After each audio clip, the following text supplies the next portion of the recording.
Hello everyone and welcome to episode 2 or week 2 here for Alchemical August. It is Potion Permit, the game that we started up last week, and we're going to continue playing and covering for this week. We should be able to pick up right where we left off. Yes, this is right where we were. At last check, we had a brand new shop, and we had...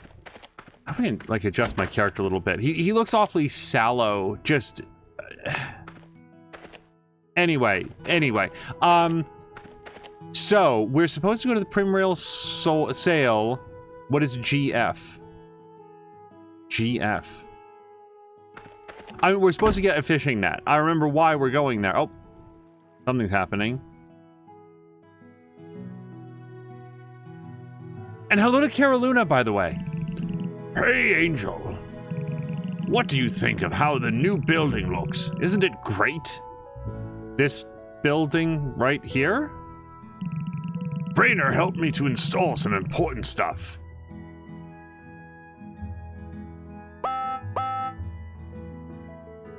Wow, you made it annoying. Well, why is that good? You hear that sound loud and clear, right? I'll sound the horn whenever one of our residents falls ill and is brought here. I could just talk to you, but why not make that sound instead? That way, you'll be notified when you have a new patient. Thumbs up. Grumble, grumble. Did we have a voice for Rainer? I don't remember. Hey there, chemist. I hope you like my handiwork. I reckon I'm all done here. Time for me to go. Thanks for your help, Rainer. Anytime, Mayor. Chemist, if you'll excuse me. Also, can we patch some holes in the roof? Throw down some plywood. Hello to Grumpy. How wonderful that you have a suitable place for your patients to recuperate in. By the way, I'm in very good health. Why do you ask? No, I don't expect to be here. I shall tell everyone to come here whenever they fall ill from now on. Please do treat everyone with the utmost care. Uh-huh. I trust you. Don't let me down. If you fail, well, we're all one big family here. If you hurt one of us, you hurt us all. I hope you can read the threat. Uh-huh. Read the threat in that. Well, time for me to take my leave. Have a good day, Angel.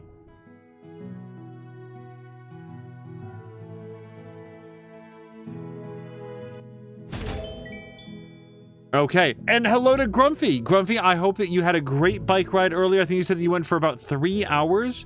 Was it 20-something miles? Almost 30? Clinic unlocked.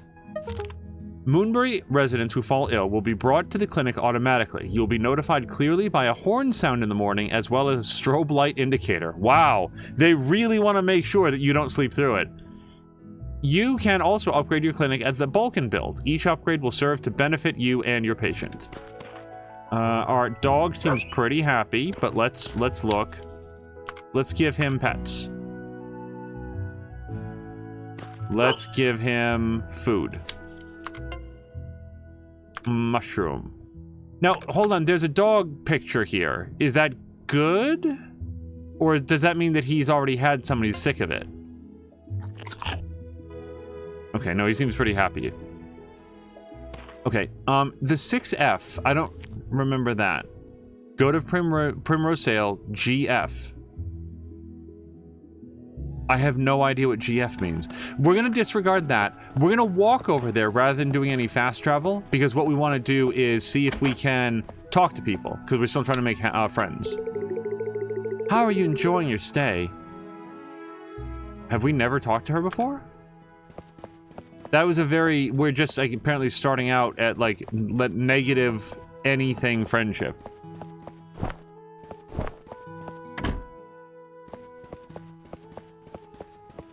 No, we'll try to make pals with people as we go along. Nope, that's locked. No available news. We haven't seen any available news so far, so like we can assume that that's going to unlock pretty soon. We can talk to... Oh, nobody's here either. Zhao? Is that his name? I think it was.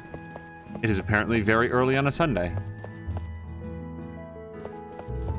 It is not very early on our Sunday. It's actually around midday.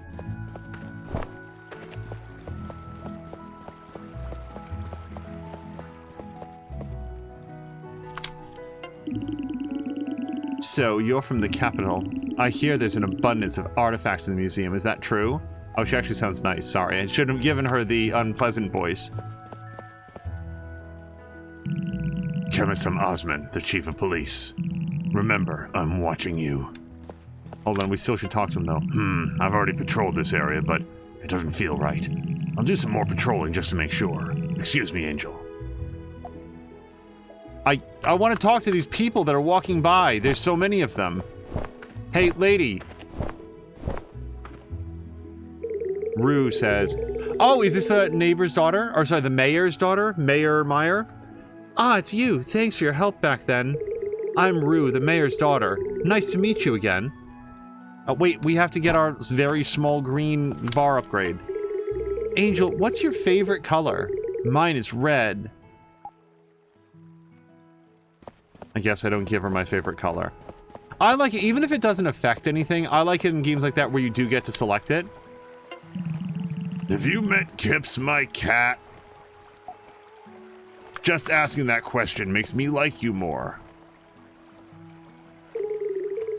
There's a tag on the cat's collar. It says, Kips, this cat belongs to Zeke. Please do not feed. She has food allergies. Wow! How large is the tag? If we pet her or something? Meow, hiss. I wonder if she will hiss less as we get to know her. Hello to Ronan, who says more potions, yay, and also Ronan's favorite color is red. I think mine is green. That is why we have... When in doubt, I lean green.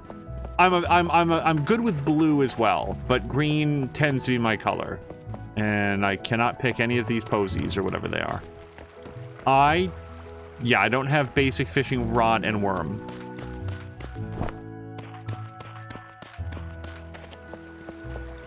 That was not clear to me, by the way, last episode. Like, are we gonna need to have a fishing rod? I'm trying to remember what it was, where I kept assuming that we would get something. It was like, no, you just needed to walk there. I don't think anybody's gonna be home. It's now pushing 10 a.m.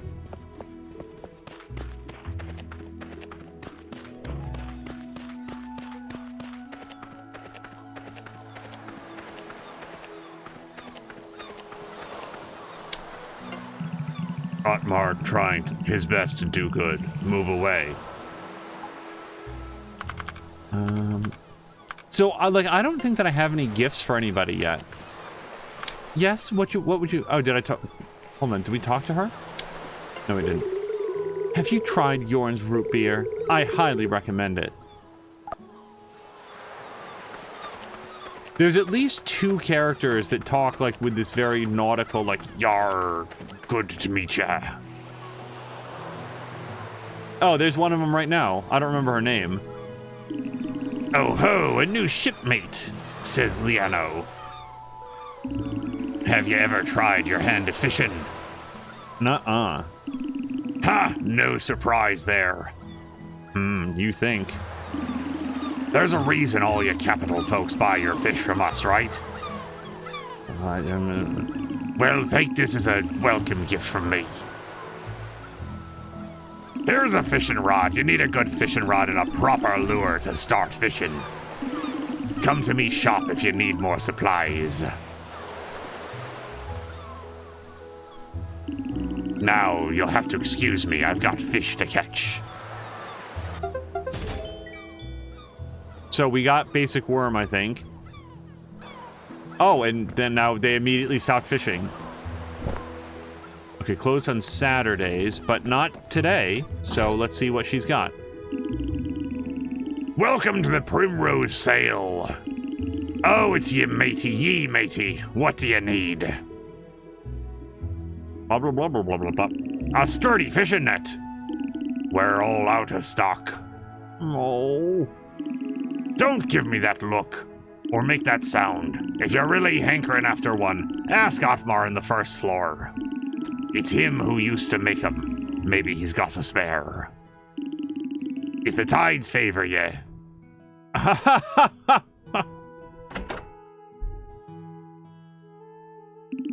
Our nets are pretty popular, huh?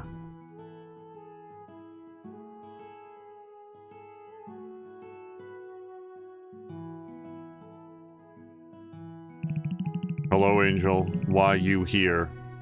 Blah, blah, blah, blah, blah. You want Otmar's steel fishing nets? Many people want Otmar's nets. Otmar so happy. But the last one, Otmar have. Can't sell it. He talks very slowly.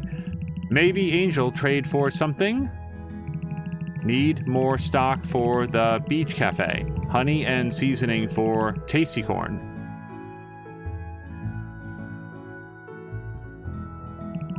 Here, Otmar make list. When Angel bring them, Otmar give last net. Otmar will wait, wish you luck. Wait. Sorry, I don't know how much I have. That happened quickly. Well, we can read about Cassandra. So I need to remember that we've got like a, what do we call this? Like a biography of everybody, so I will keep them straight. Cassandra is a diligent and hardworking woman who spends her days assisting her friend Olive to run Moonbury's bathhouse. She's married to Osmond, Moonbury's chief of police. Dan is a hyperactive, childish man who believes he is a pirate and wishes to sail the high seas looking for treasure. He has dissociative identity disorder and thinks that his other personality, Dev, is a dullard. I do not remember. Did we learn about, like, Dev before? That actually sounds vaguely familiar. Forrest is a lover of nature who knows every trail on Moonbury Island. He prefers a solitary life away from the noise of society, making him the perfect person to be Moonbury's head ranger. Rather than reading through all of these, why don't we read through them as we come across the people? I've made some potions. Wait, how do I know how much I have? Monsters, yes. And then we've got tutorials, and then the settings. Here we go. So, I'm sorry. I need 3 honeys. Is this honey? No, that's sap. Food. Okay, so I have 5 of the 3 honeys. Basil, I have that. And mushrooms, I have those. Okay, so I just have to deliver them to Otmar. Sorry, it's been a week, so I don't remember if the fact that they're purple or like, oh, good job, you have everything. Just have to find them. Okay, here we go. Otmar busy. Otmar need to work. Report. Angel, you got all items? Yay! Let's go back to Otmar's place.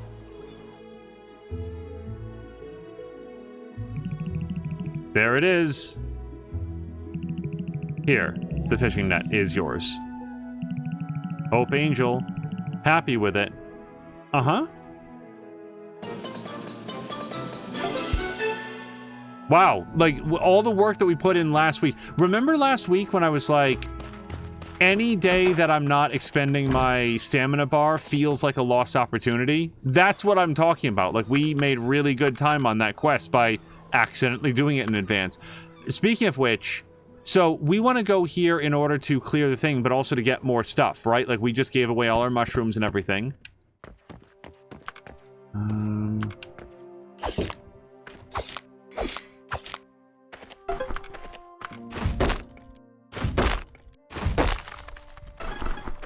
And then, yeah, the wood and the stone, we want those for, like, house upgrades and stuff.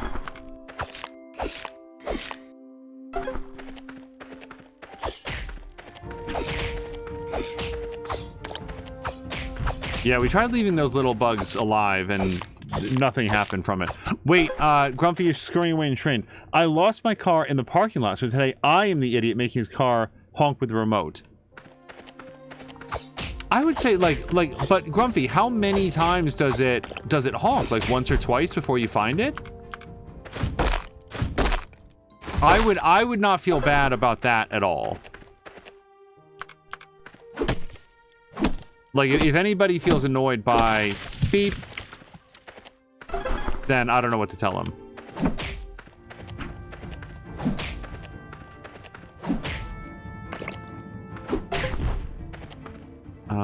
Do this. Actually, what we should focus on is getting back the stuff. Man, hey, you guys, like, it just occurred to me, we had the honey because of all the bears that we annoyed.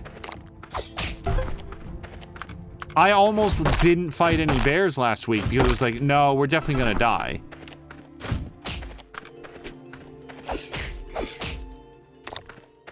I did also see the news, by the way, for Carolune and Ronan. Samalander said today, like, he basically confirmed that Baldur's Gate 3 is next on the list. That will be a very cool game. I wonder if he's going to go with one of the origin characters, or if he's going to, like, make his own original character.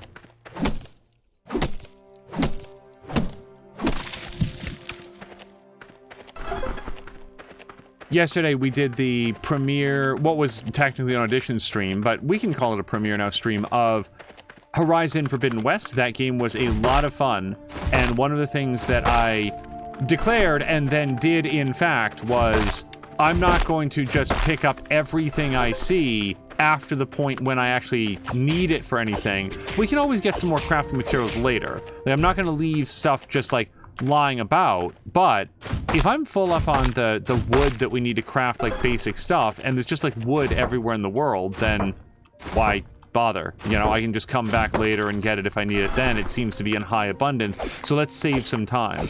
This is a bit different because the goal here is basically what we just did. If this stuff respawns every day, then there's a limit. Ow, okay. On how fast you can ever possibly get it, so let's make sure that we get it every day, and that way we're never left wanting. The fewer times in a game like this that you hit that point where, like, well, I guess what I have to do is just pass time, just watch the calendar pages roll by because I made a mistake, and now I have to go back every single day for 5 days to find 5 honeys. That's like, or we could pick it up as we go. You know, try to make the most of every day.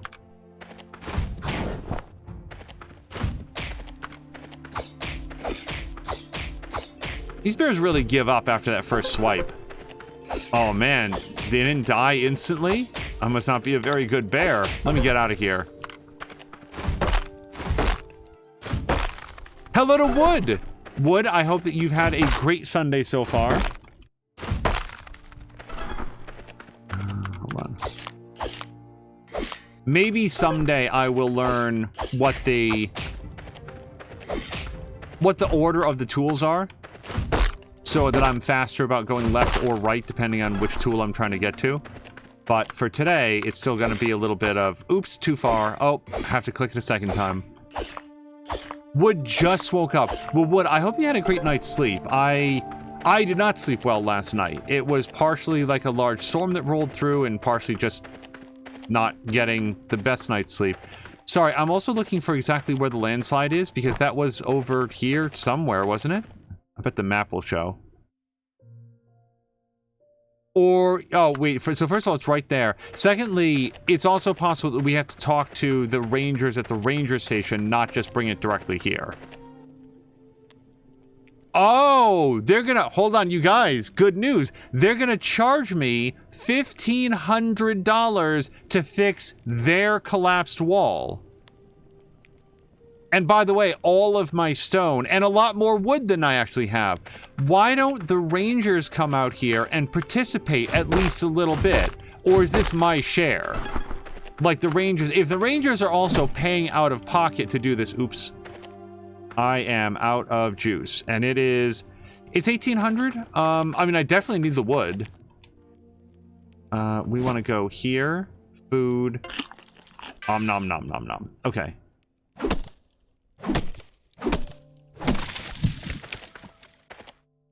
I feel like at the moment we have a mandate to find more wood.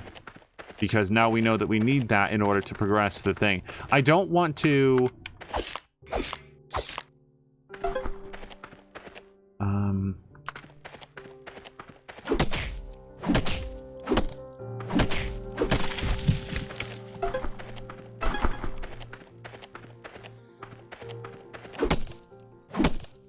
I think I have enough stamina to knock this down, and then that's basically it. Like, I could hack at this, but I'm just gonna run out of energy. Yeah, and that bear, we're just gonna get fatigued and fall over. Okay, is there anything else? There's nothing else in the woods that I should do, and I don't really want to make more apple juice because, or sorry, buy more apple juice because now I need to also save my money. However, what if we can make a potion that's good for stamina? Hi, can I please? There we go. Wait, can I look at this? Oh, that's just the fast travel point. Repair needed, I'm sure. Let me just take a quick look here. So I've got, this cures itchiness, rashes, bruises, and clammy patches, and lumps. So none of this looks like it would fit, you know, get me back some stuff. Now, it does have a selling price, but who do I sell it to, do you think? Like, do I just go up to a merchant and sell this? I'm gonna hold on to it for right now. Like, because as far as I know, I can craft as many of these every day that I want. I will head into town. Also, now that I've sort of, like, gotten a little bit more comfortable with what the fast travel point looks like, we'll keep a better eye out for that, because there might be more that I can touch, and I've been walking past them. Yeah, earlier today, Samalander did some potionomics, which I'm trying to remember. Oh gosh, now who was it? It wasn't Ronin. It was Hegemon Lur, I think. Stopped by and said that based on, I think, watching Samalander's stream, Hegemon had bought the game as well, and they were like comparing notes. Good day to you, Angel. If anyone is rude to you, don't take it personally. I hope you like this simple town. Hello, dear. How is your day going?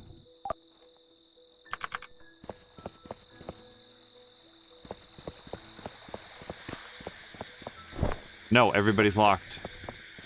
Okay, maybe it's too late. I mean, I thought that there was a tavern. Did I pass it? Is this the tavern? This is the tavern. I figured this would be a good opportunity to, like, stop by and say hello to anybody. Yeah, like, Zhao, right? Yeah. How does working in this small town compare to life in the capital? Yes, I gave a satisfactory answer. I woke up for 5 minutes to join this stream in my sleep. Well, hopefully it is not too stressful. I don't remember this guy's voice. Do you have any interest in interesting books, Angel? No? Ah, well, I wish we had a library on the island.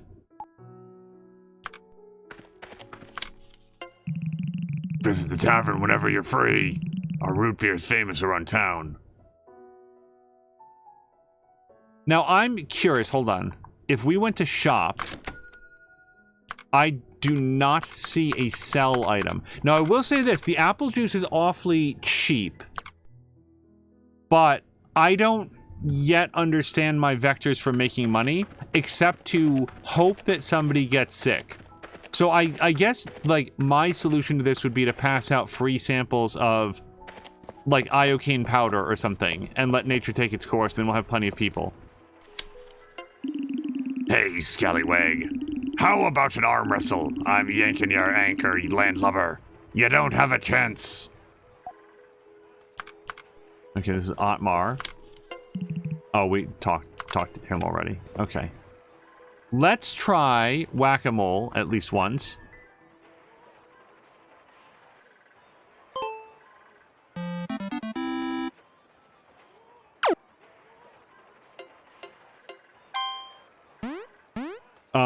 What? Shit. Okay, I was pressing buttons, not the stick or the D-pad, which is what it actually is. I would like to try this one more time because I really screwed it up.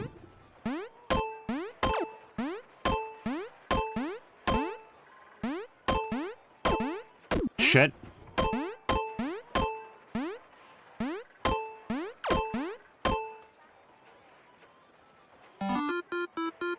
Yeah, no, one more go.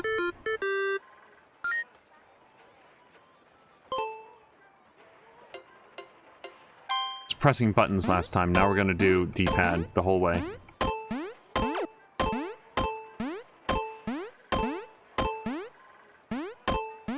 Son of a bitch! All they have to do is put up 2 chickens at the same time, or right next to each other. And just, I psychologically assume that they're never gonna put up 2.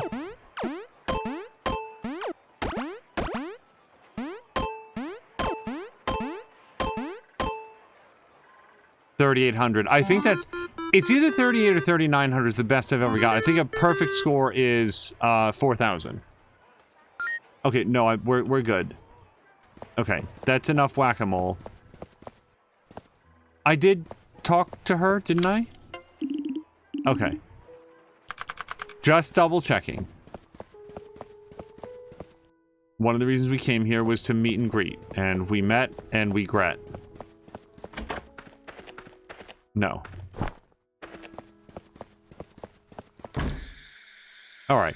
I could walk home. I don't see the purpose in doing so. Is there... There must be another fast travel point around town. Let me just take a quick look around. It doesn't make sense to me that you can fast travel to your house, but then not to, like, the opposite side of town. Something to take the bite out of that walk. Oh, this is a... Runeheart. Hey, chemist. Your axe is looking dull, but take better care of it, will ya? I think the first game that I can remember that had any sort of, like, a day-night cycle where the characters had, like, places to be, they would sort of, like, go on about their routine, might have been... It was either Ultima 4 or Ultima 5. He seems nice and cozy. I did not see any red horse heads on our way over.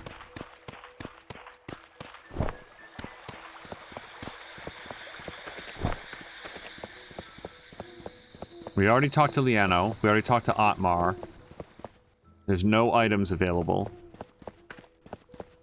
Yeah, the fact that a lot of the jobs can only be started once you reach a sufficient friendship level, that's another reason that I really want to, you know, take the walk around and see if we can find anybody who's interested in having a chat. Yeah, she's asleep. Okay. We're gonna go.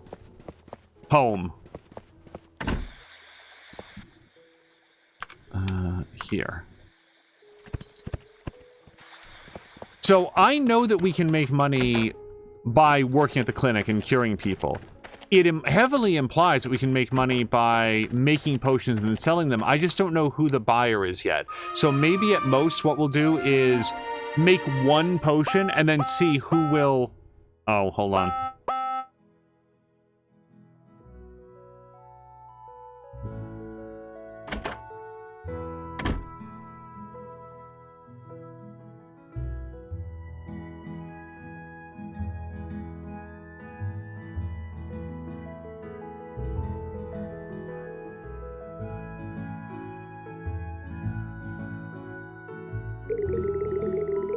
I'm glad you heard the horn. I just want to point out that these two had nothing but, like, sneering for me in the last episode.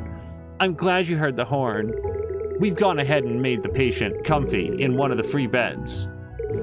I hope you can make them feel better as soon as possible. Uh-huh.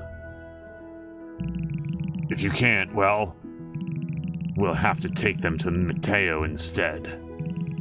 We can't risk the health of any of our villagers. Don't mess anything up, and Mateo won't have to come in and clean up after you. You hear?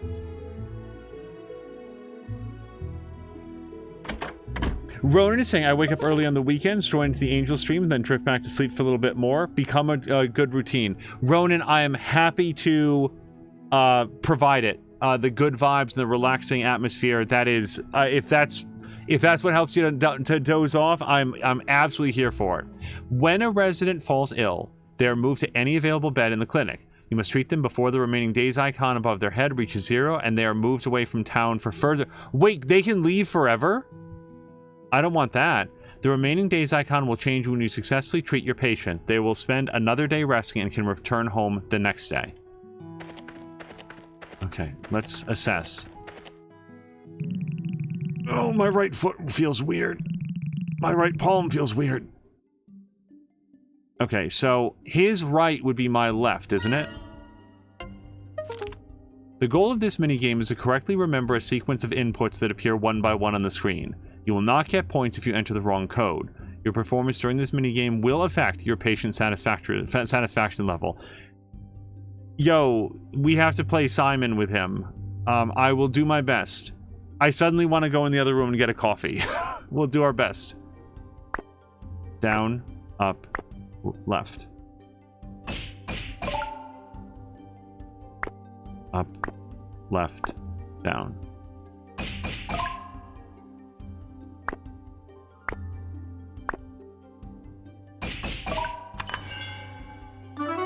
Well, isn't there one more pip, though?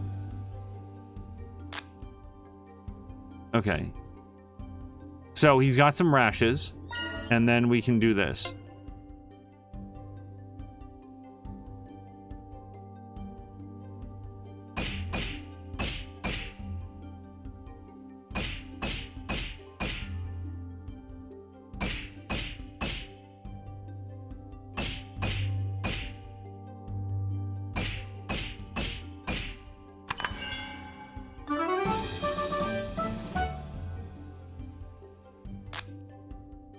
Okay, so what do we got?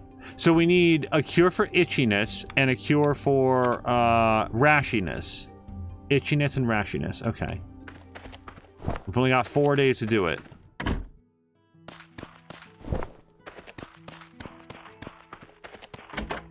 So let's see what we've got. So this will do itchiness. And... don't actually have a lot of stuff. Well, so we could put that right there, and then we can put the one square right there, and then what we would need is... yeah, it doesn't really fit at all. Ah, this fits, whatever that is. And then we just need an up and down. Perfect. And the up and down is a chunk of iron ore we're gonna put into this potion for them to drink.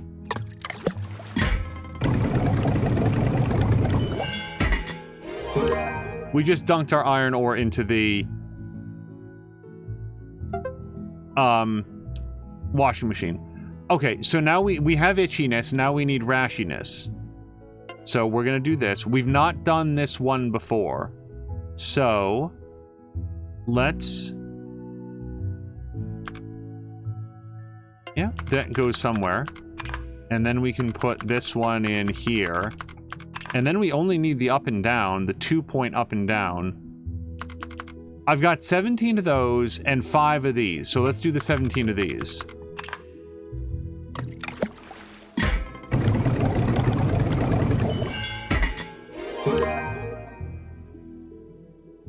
Okay, now what is the X recipe, though? Oh, if we craft it 4 times, then we can save the recipe and not have to slot it in. Okay.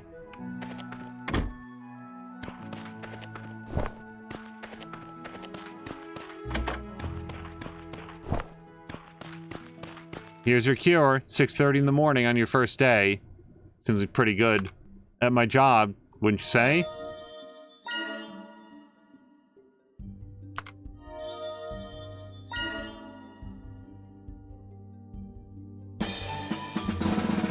Hey, wait a second. Meyer, he's the mayor. You would think that after 5 minutes living in this, being in this environment, he would hire somebody to come over and, like, fix it up a little bit more than this. Magnificent job, Angel. I'm feeling much better now. My trust is up, and I've given you some moon cloves. So the moon cloves appear to be like a generic gift, because that's the symbol for the gift that we always see. Yeah, it symbolizes everlasting friendship. And I can also go fishing. Can I look at this? I did read this last time. Yes, okay. Just disregard that. Let's pet Oliver. Now we will feed Oliver. Probably go get some more mushrooms after this. Okay, so we did our first cure, or our second cure. We did our next cure. The first cure was the mayor's daughter, but now we did the second one. Ronan says, time to make a brainwashing potion for the mayor. We need an upgrade. Yes! It's basically going to be just like the movie Overboard, except with less creepy. Does anybody remember that movie at that point? Goldie Hawn. Is it Patrick Swayze? Who on earth is in Overboard? And how do I get to the... Hold on, I should just fast travel there. Actually, I sort of want to talk to Forrest and Bubbles on the way, so we're not going to fast travel. Who's in Overboard, you guys? It's Goldie Hawn and Patrick Swayze, right?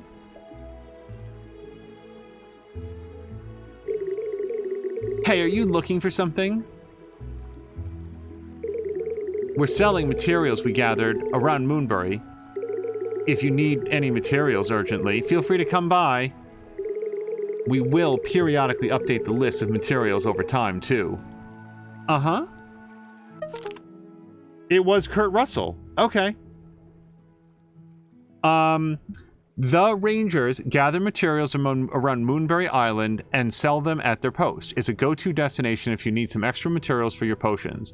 The variety of the materials they sell will depend on how far you travel across the island. And they are closed now, but will be open later on. I guess she was just finishing up the inventory, saw us wandering by. Wood is disagreeing that it would be less creepy to brainwash the mayor. I say that if it gets us better medical care for all the residents of Moonbury, a simple brainwashing potion is in the cards.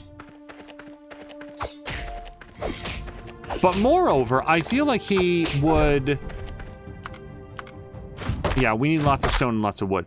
I do feel like he would, like, himself be a patient in there and be like, oh man, this sucks. I wouldn't want anyone to have to live through these conditions with the holes in the roof, the moldy mattresses.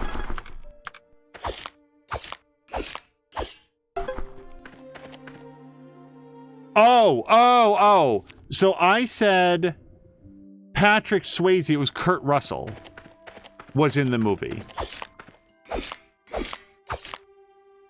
And that's what Wood was saying no to. Yeah, I was like, Patrick Swayze did not sound right, but I was like, I have no memory of who it was. Boy, that movie was a thing of its time, because like one of the kids just straight up talks like Pee Wee Herman the whole time, and I feel like a lot of people today would watch that and have absolutely no idea what that is an impersonation of. By the way, R.I.P. to Paul Rubens, who at the time of this recording passed away not very long ago. And also, I had no idea the man was 70.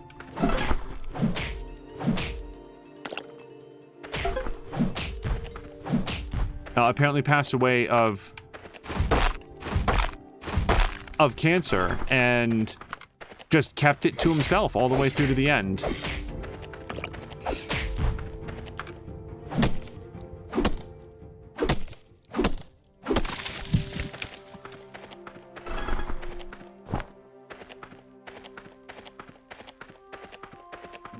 What do I... Hold on. So wait. What did I use a bunch of? I could use some more jasmine and bear claws. Oh, and basil. Yes. Okay. Hold on. Let me get some basil. We're gonna go straight north. But I need the stone and wood, but we also need to make sure that I'm not caught flat-footed where I don't have the stuff that I need when somebody's there. I want to make sure that we can always do the right stuff. And this guy will give me spores sometimes.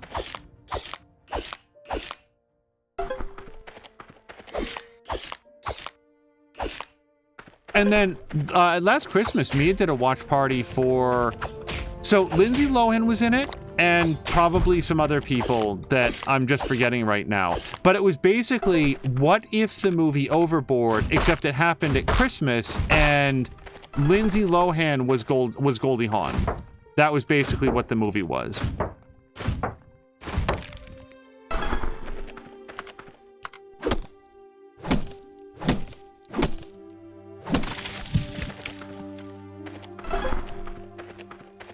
It was not very good. I am almost unironically a fan of the Christmas Prince movies. The Princess Switch movies are less good and also kind of goofy, but I would like there to be more of them. I mean, they really fit the season, I think, quite well. This movie with Lindsay Lohan, and I'm sure it had some incredibly generic name like, you know, All I Want This Season or something like that. But no. I don't remember anything else about it. Mushrooms also. We definitely need those because I need to have enough to feed our dog.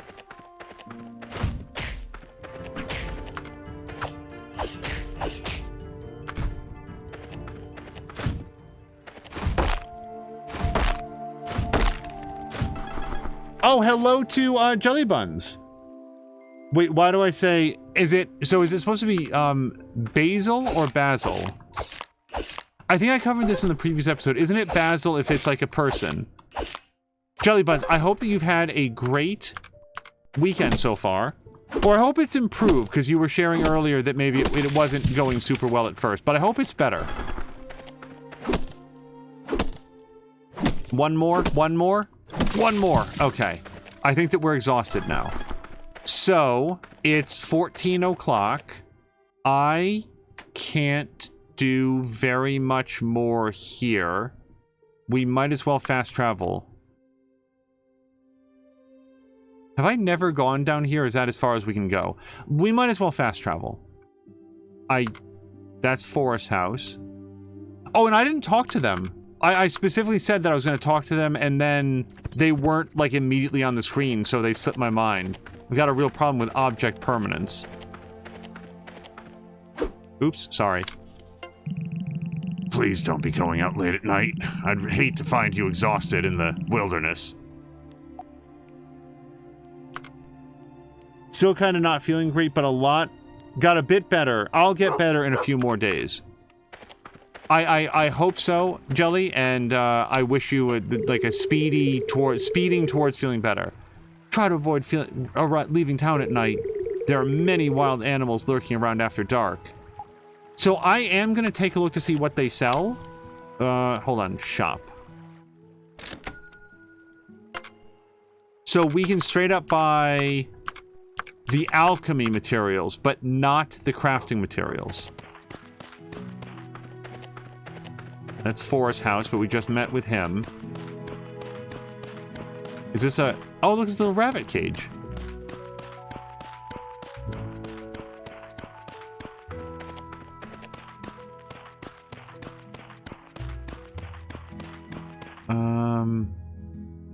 I have not been down to whatever this is, so why don't we take this opportunity since I'm pretty close. We're gonna go take a look to see what is here. Oh, no, we won't. That's apparently down the train line. Okay. Well, in that case, I'm going to fast travel up here to save myself a bit of a trip.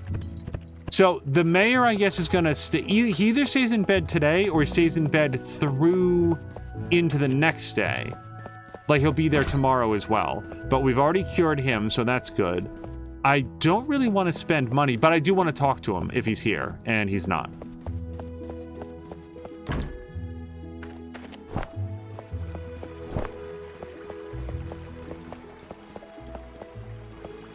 Oh, hold on. So apparently, if somebody's name was Herb Basil or Basil, then Wood would call him Herbert Basel. Hello to Fox McCloud. A new face. I'm Dean, a police officer here in Moonbury. Did you bring any snacks from the capital? Please let me have some. Don't tell my twin brother, Derek, though. What, do you have anything to report? Yeah, your green bar with police officers definitely goes up if you stop them and have nothing of interest to say. Those arcade machines. I clean them just so they can get dirty again. I remember her saying that last week, so we may not read through the dialogue. There's going to be repeats on just the daily conversations. Hey. I wonder if we get access to, like, the character creator here.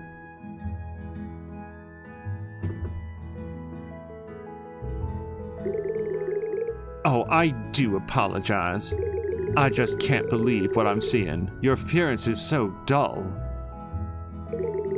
Well, welcome to my shop, Silky Stitch Tailors. I don't sell whatever fashion is popular in the capital right now, darling. You may be wearing the best materials, but there's just no finesse.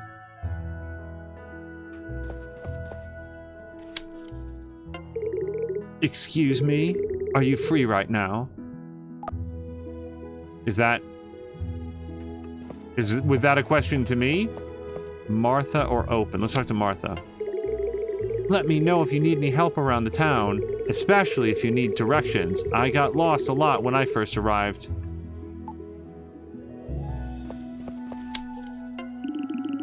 Do you have any interesting books, Angel? No? I wish we had a library on the island. Yeah, see, we've heard that one as well. So,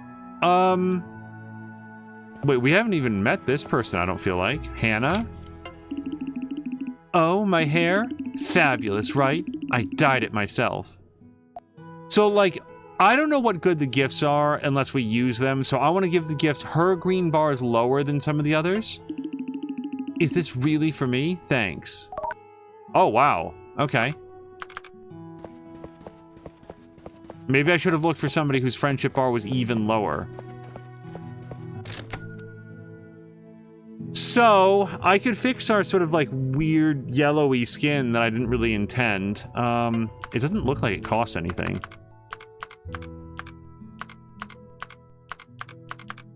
I feel like that's a little bit more outdoorsy. Let's go with that for now. I do like the fact that you can change this stuff. Oh, and in fact, you would have to change this stuff to get some of this. We have to buy it. Well, I'm not going to do that. I like that hair color, though. Eye color, we're going to leave alone. Outfit color. No, it really was just like... Once we got Angel here into the real world, he was looking kind of peaked. Oh, we can make friends with the cat. Kips. Hey, I was harassing your cat. Do you have any spare change? Anything would help. Hey, look, a comma on the ground. It's the punctuation plugin.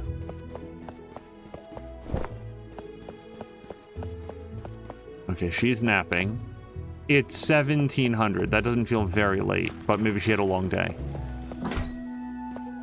And they're closed. What are the business hours here?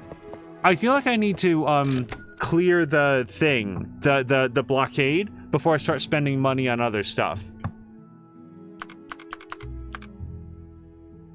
Yeah, I don't want to spend money on that. Cauldron upgrade. Increase the capacity of the cauldron. I don't know what that means in this context. The capacity. Oh, you know what? Maybe it's the number of ingredients you can put in, because there's a cap on how many ingredients you can put in at a time.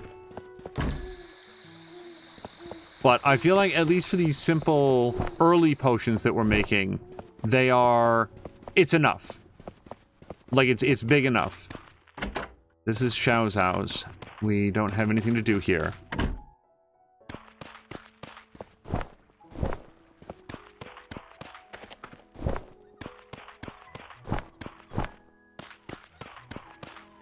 I feel like we just talked to her. We definitely did not talk to Opalheart. Be grateful that your axe is getting blunt. It means it means you are using it right.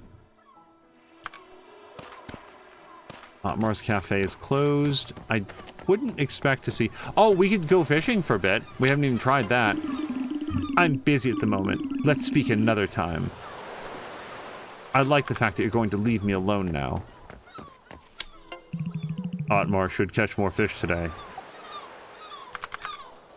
So, I want to go... Let's try to go do the level 1 fishing. So that is down here. Park fish spot just south of the town hall. Southwest. Oh. Even though I was a stern seafarer in the past, my love of this island is real.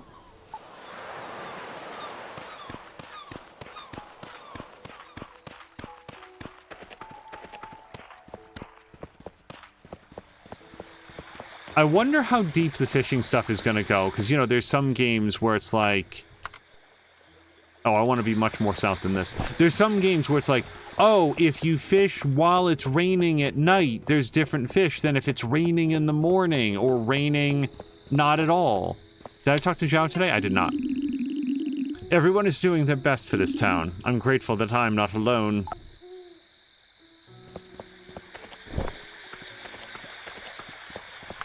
Whoops.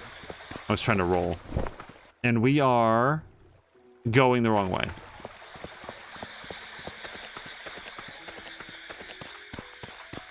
If I was going to guess what kind of, oh. Don't disturb me, matey. It's me day to search for treasure.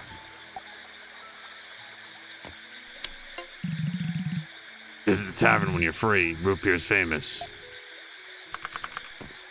Okay, I will attempt to fish. You can acquire different types of fish at each fishing spot. To catch fish, cast your bait and move it towards the rippling water to attract them. An exclamation point will appear when you have a bite. When you have a bite, the fish will fight against you. You need to maintain your grip when the fish fights back until you finally catch them.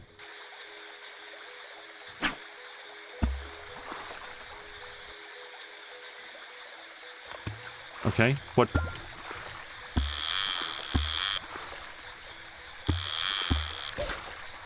Oh, it was the color of the line, I bet. Well, we'll give it another shot.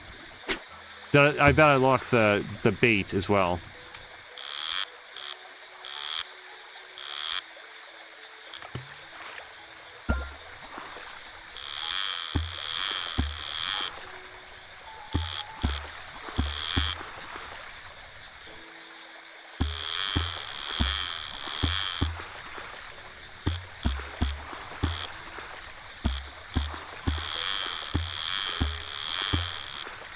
Okay, I'm watching the color of the line very carefully. This had better not be a boot. Like every fishing game I've ever played in any video game, there's at least one boot that you pull out. Someone will probably say, oh, you must have never played like Ocarina of Time. No, I definitely did. I just feel like every single fishing game has a boot in it. A small chest. Wait, how much money is in it? 60 bucks. Okay. I mean, sure. I have one more worm and a terrible cast.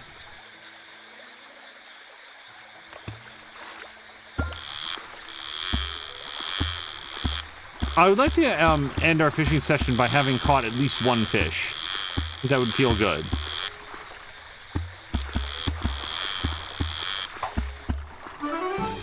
Okay, 1 anchovy, 0.4 pounds. And that gave us some white meat. Is it food? I bet that it is. Or is it an ingredient? Okay. I would not want to hand this to somebody just, like, out of my hand. So I'm hoping there's some sort of cooking system that we'll unlock. Okay. My stamina's low. It's late at night. I feel like everybody's going to sleep. I might as well be among them.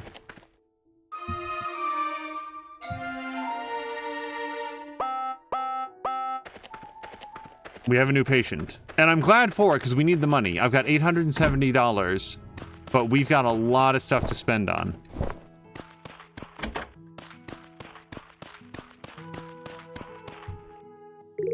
Oh, my right ankle feels weird. My left knee feels weird. Okay, let's take those in order. Right ankle.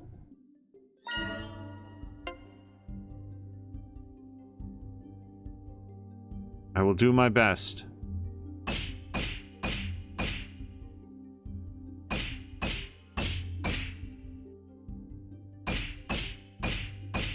I don't know about anybody else. Does anybody else have the experience of, like, when you're watching somebody do this, you're sort of like, even if you don't have, like, something like a controller, you're sort of tapping it out as you go? There's a self-depreciating joke in a small chest having $60 in it, but Mia could be lurking anywhere. Violet Mist. I don't know that we've done that. That was, Jelly Buns that said that. Sorry, I didn't call that. Left knee. This one here. All right. I was looking at the wrist for no reason. Yep.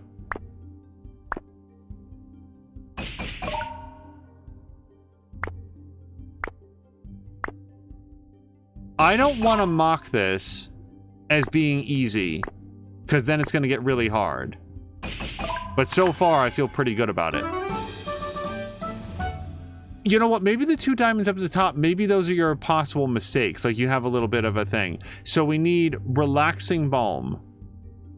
Okay, we have to do rashes and violet mist. Rashes and lumps. Rashes and lumps.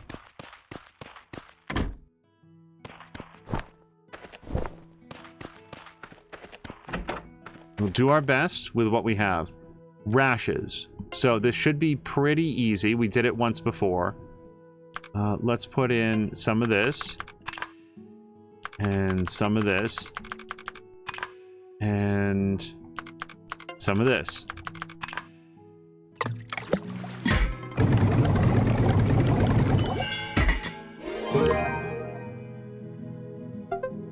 Now, the next thing is lumps, right?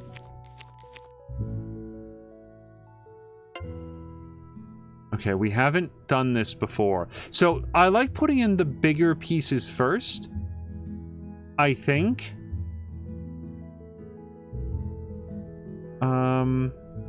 Well, we could put in that, followed by this. Then we could put in this part right here, followed by this.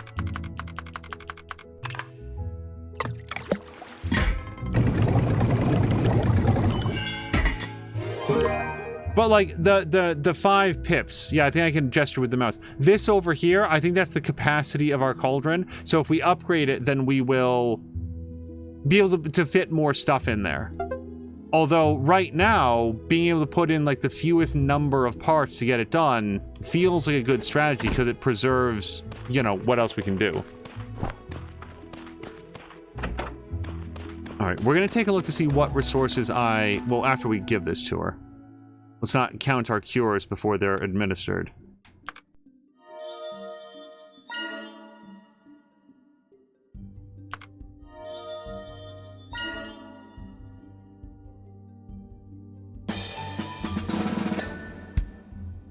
I really like that little stamping animation. I think I said this last time. It's very satisfying. My dear, you are indeed a very talented chemist. Thank you, Angel. And we got another friendship thing, and $360. I don't feel like we need to pet Oliver just yet. I'm gonna go over here. So, I could definitely use some more spores that come off the little mushroom guys, and then some jasmine. Where do we get jasmine from? Oh, is that the white flower? It is. Okay, so we're gonna go up and get 4 of those white flowers.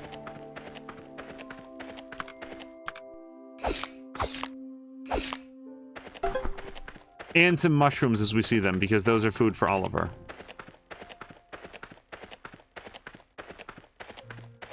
Look, this is sort of just a random question, but did you guys know that Pikmin 4 came out? I feel like that's a pretty significant release of a much beloved franchise, and it's just weird that I don't feel like I saw anybody talking about it. I do feel like this time it came up against some stiff competition in the form of some other games, but it just feels like, oh man, there's another Pikmin. Pikmin's a pretty great series. This is the basil, so we will make sure to grab some of this as well.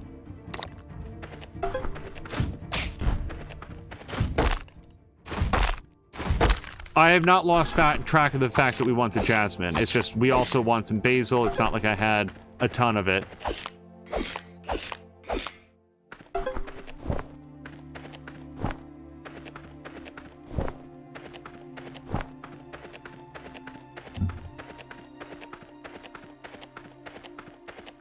Okay, yes to mushrooms. And then yes to jasmine. And then yes to those spores if we can... It's like 1 out of every 3 of these mushroom dogs drops a spore for us. It is not their most common thing. Their most common thing is nothing. Hold on. I might go for the honey here as well.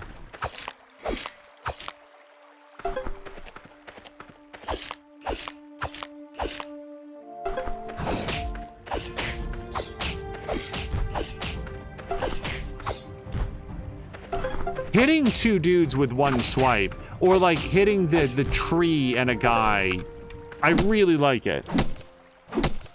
Ron is not sure how popular Pikmin is. I feel like it's one of those games where like nobody really talked about Pikmin 3, I don't think either when it came out. Like I didn't notice a lot of conversation about it. But then since then it's like, oh man, you know what was great? Pikmin 3. They should do Pikmin 3. They should release that for the Switch. Oh, they just put Pikmin 3 on the Switch. Like when the games come out, it doesn't seem like they engender any popularity. And then when the... like after a bit of time passes, everybody talks about it afterwards like it was this well-known and well-regarded game. I played Pikmin all the way through on the GameCube, and then I played a lot of Pikmin 2, but did not finish it. I sort of got sidelined by some other stuff that came up. So I did not have a chance to play near as much as I wanted. Jelly Buns is saying, I think it's popular to just the Nintendo folk. It could be. I will say that the Nintendo folk were also like really into Animal Crossing. Was it called New Horizons? And Animal Crossing is one of those series that I played it for a little bit, like the very first one that I want to say was also on GameCube, and just never really felt much of an inkling to go back. But Pikmin is like a cool strategy game. I like that one. So we almost have enough, but we definitely need some more wood. So with my remaining stamina today, we're going to focus on getting trees.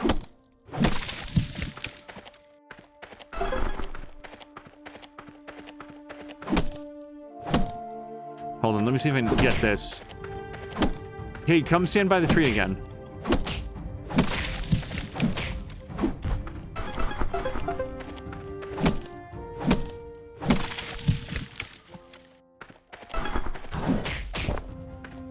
Jellybun says that the popularity of New Horizons is probably that it came out right at the beginning of lockdown.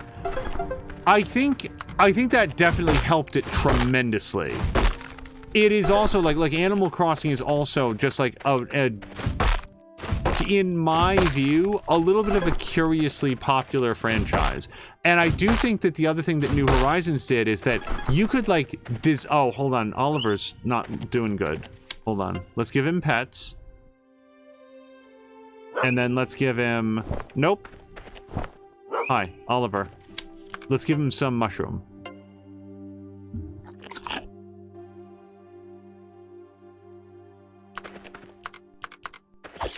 There was a lot more design elements in New Horizons than I think most other Animal Crossing games have. But I do also know that that enthusiasm for New Horizons was, at the time, pretty pronounced, and now I don't feel like people... Oh, yeah, I'm out of stamina. Okay.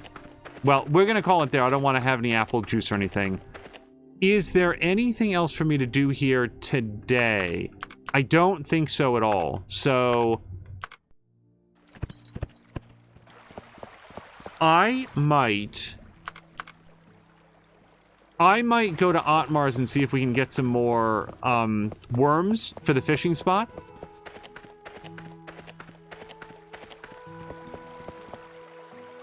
Jellybun saying Animal Crossing is for the cozy gamers. And then also, the New Horizons fan base has gone silent because Nintendo has stopped all updates. And I think I heard they're taking away some of the online replayability. Yeah, I was just about to, like, get to that, Jelly, because, yeah, like, Nintendo, for some reason, has been putting out a ton of upgrades to this, like, weird mobile game, Animal Crossing, Pocket Camp or something like that? Something Camp? Shiver me timbers, blarg, a pirate's life is life for me. And we'll get more into, dialoguing when they are saying more than just... I feel like their generic conversations only have a couple variations. And that's fine. You know, we're not looking for, like, AI-generated infinite chat with these folks. What home is this? Hearts and Sparks. They are still open. Oh, and we can talk to this fellow. Look who it is, the refugee from the capital. Just remember that I, Derek, am watching every move you make. Oh, wait, I didn't talk to him. We received a report that you've been wandering around the town hall lately. What exactly are you looking for? Okay, so we do not get along very well, so I feel like he is... Yeah, probably gonna benefit from having that. Oh, that's cool. Runeheart and her mom, like, they take shifts as one of them gets tired. Hey, my work is physically demanding, so I need to work out more often. Alright, let's have a chat with Mom.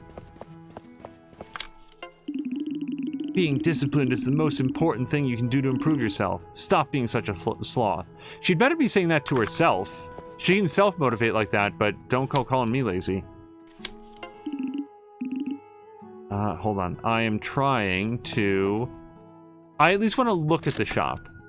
Yeah, so I can afford this stuff, but look, it takes all the craft materials that I want. Then again, strengthening our axe or hammer would be helpful, but it's so expensive in money is the trouble. Like, that's, I think, most of my... Yeah, it's nearly all of my money. So we're gonna be out of that.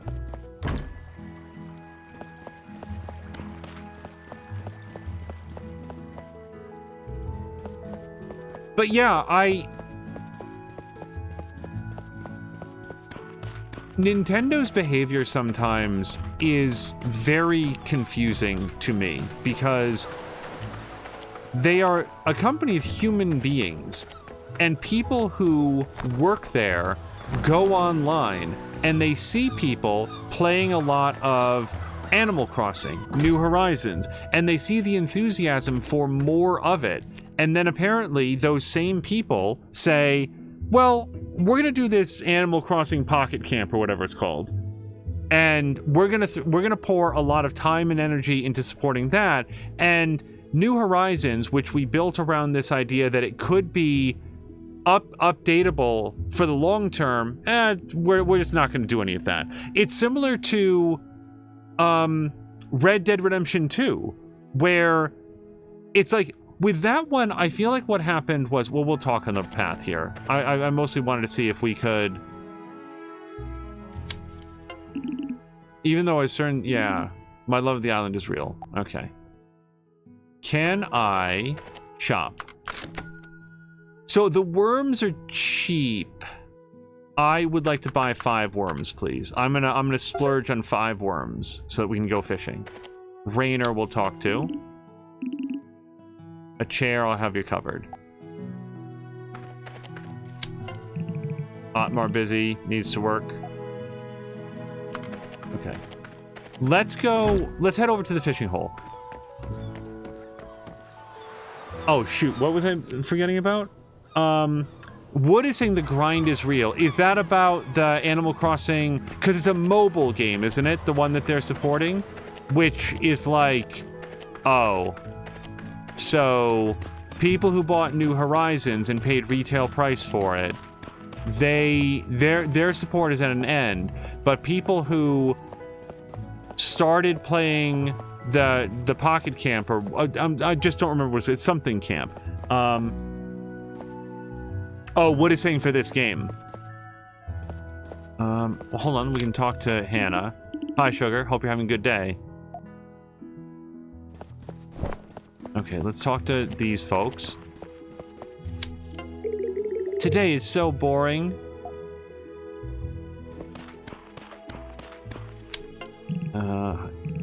Yep, we've definitely had that chat with him as well. It feels uncommonly predatory of Nintendo to put that in. And what I was about to say, or like for them to banish support for...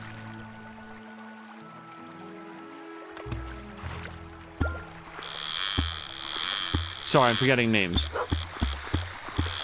Son of a... Wow, it doesn't get very red, does it?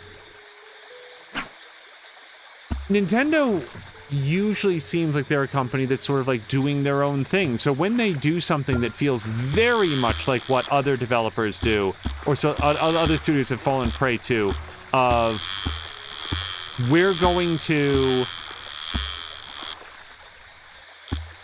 dump all of our resources into supporting this low quality, low effort product that we can like siphon microtransactions out of. That part of it always seems surprising to me from Nintendo. And don't get me wrong, I don't misunderstand Nintendo as being a friend. Like, Nintendo's a corporation. They're in it to make money. But Nintendo also will frequently appear to bypass opportunities to make money in favor of being different from everybody else, having their own identity.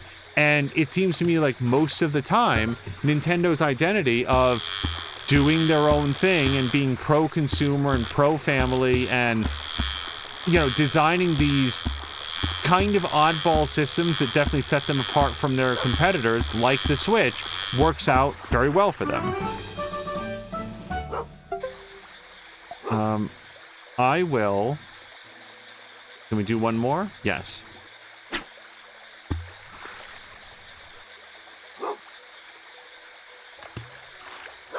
Joey Bunn's saying this all started happening after Iwata died.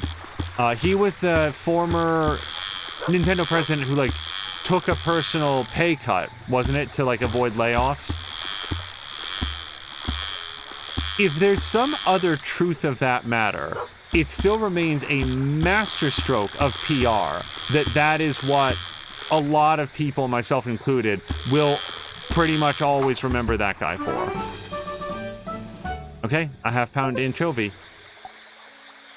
Do I have enough to fish one more time? Sure.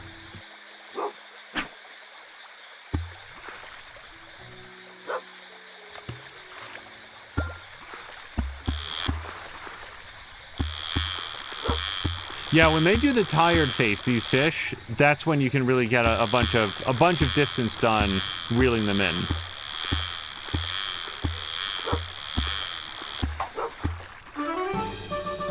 Okay, a 1-pound crayfish. That's the largest thing that we've gotten so far. Okay, so we've done that. I think we're gonna head home. If there's any penalty at all for using the fast travel, sometimes it's fun to wander and encounter what we do along the way, and then other times just like, we can go to bed. I'll also say this about Nintendo real quick. So there's been a lot of rumors, and I very much stress rumors about like a Switch 2, like the next Nintendo console, and that it is going to be a combination, at-home console, but also a mobile console. And let me talk about the screen there in just a second. Hello, Angel. I was just passing by and wanted to give you these moon cloves. Huh? Why do you look so confused? You've been handing them out yourself all around town. I've watched you do it. You didn't know about our gift-giving tradition? Since you're new to Moonbury, I thought I'd share something with you. Moon cloves are a symbol of friendship. They're a Moonbury specialty. People love receiving them as presents.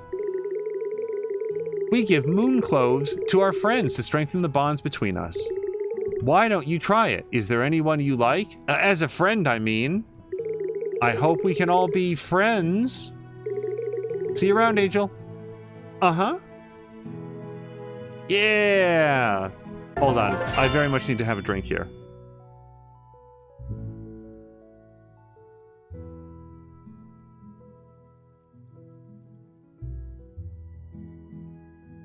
All right, moon cloves unlocked. Does that mean that I can craft them? No. So it's mostly just unlocked the concept of something that I have already been doing. Okay, wait, how many moon cloves was I given? Potion, key item, 1. Well, I mean, I've been working to befriend the villagers. Like, for realsies. Iwata says Jelly Buns was really like the heart of that company. Everyone lost their minds after he was gone. My sense is that he was very, very well regarded both at Nintendo and highly respected elsewhere.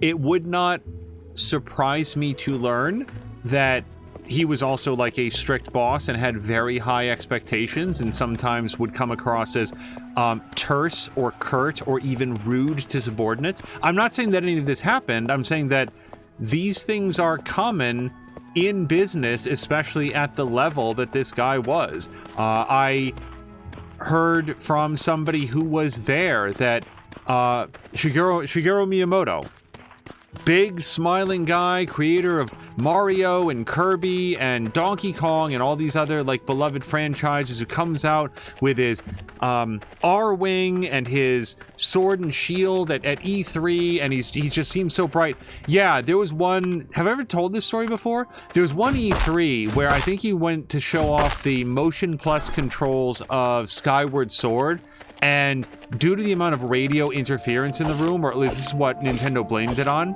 the radio interference in the room, it didn't function at all. It was like really haphazard. It didn't function.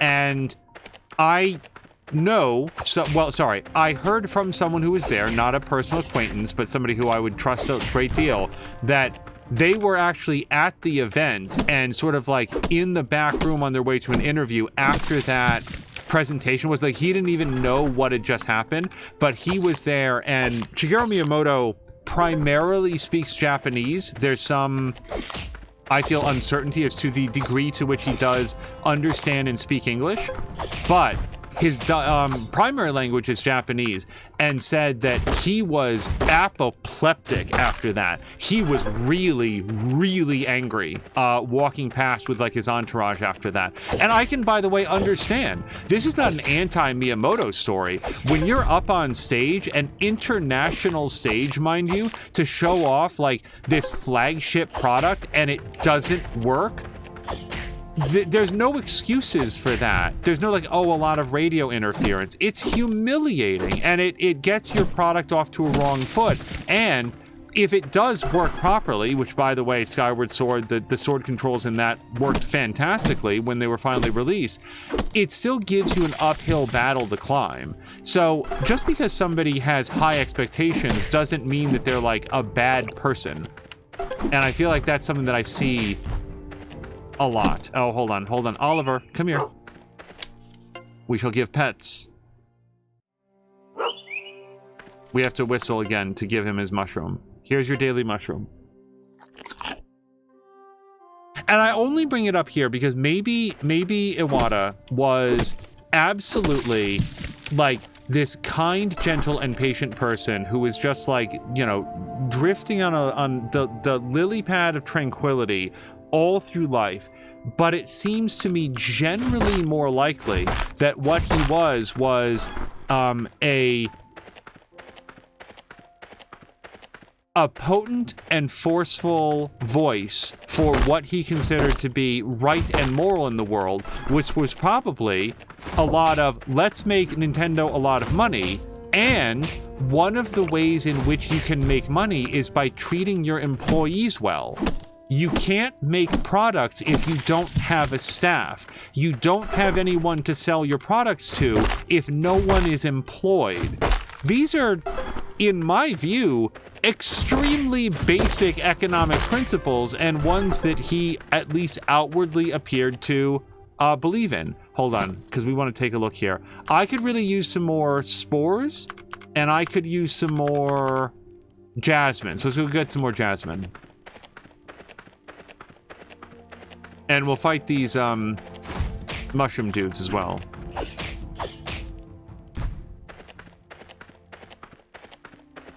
And mostly I'm like, just sort of like pitching this as at least a possibility, because I feel like I see people be, and this is mostly people like, it's the Twitterverse of it all, where you can either be entirely good or entirely bad, with bad being defined in any number of interesting ways.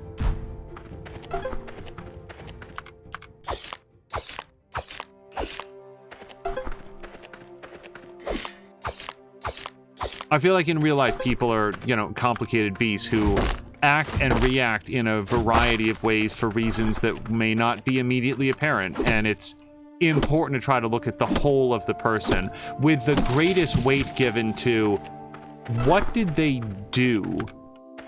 Whatever they said, what did they actually do? What did they do with their time, with their power, with their authority? What were the things that they fought for, the things that they went to bat for, the things that they cared about and pursued? Even if they weren't always successful, what did they dedicate their time to? I feel like you can get a big window into somebody's personality by looking at that.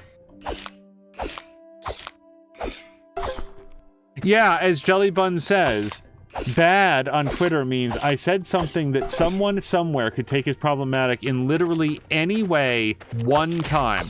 And one time ever. Up to and including a decade earlier. People are responsible on Twitter for anything they ever said in any context for any reason, no matter what they've said or done since then. I have very little stamina. I'm going to be extremely optimistic that I can chop down this tree. And I was able to. So let me just check the rock slide. I doubt very much that I have enough. I'm not being very efficient with my time because I keep getting other stuff, but repair. So I still need a little bit of money, but we're getting there. I bet tomorrow or maybe the next day we could have enough wood. Yeah, I don't have enough stamina to go get any mushrooms. We will... Well, let me stop and talk to Forrest and Bubbles. We'll talk to them on the way out.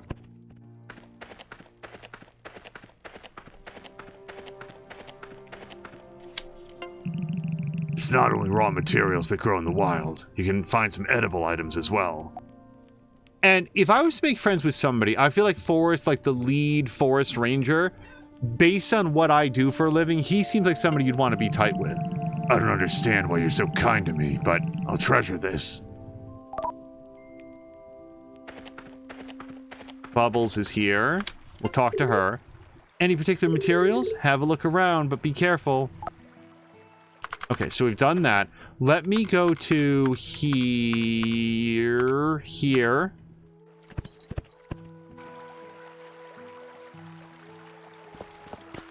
Jellybuns says, Twitter gets mad at fictional bad guys for being bad people. I wish I was joking.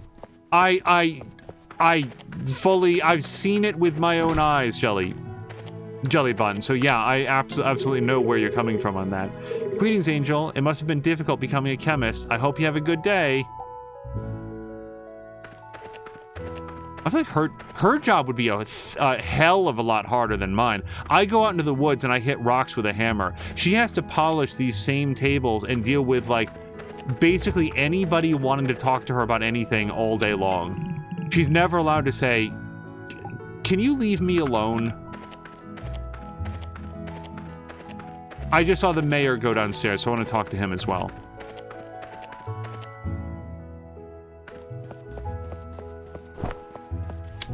Talk to her. Arcade machines, clean them so they can get dirty.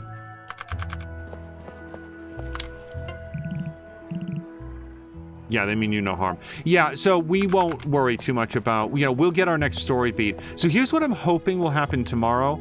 This sounds horrible to say. If somebody gets sick, then we'll be able to have some money. And otherwise, I'm going to go get all of the wood that we can. And our big goal for this episode is surely going to be to get past that rock slide. Wood says Twitter gets mad at real people for playing bad people. Oh yeah, like I can think of an example from a game that I don't want to specify right now. Also, Oh God, like remember when, oh my God. Remember when Anna Gunn, the actor who played Walter White's wife on Breaking Bad, was getting like hate mail and like death threats and stuff? Like it's not rational. It's not rational the way that people behave. So we have never talked to Sister Socilia. I understand the Moonbury community is not very fond of you. Worry not, our church will always be open to everyone. How are you, chemist? Oh, she didn't even learn my name. Did you know that prayer can cleanse our souls of negative energy? Well, I'll leave you to it then. See, if I had a moon cloves or whatever, I would absolutely give it to her, because now she has like the lowest friendship of anybody that we've met. Also, I don't maybe have known that there was a church. Have I been to the church? Derek's house. I don't have any reason to be here.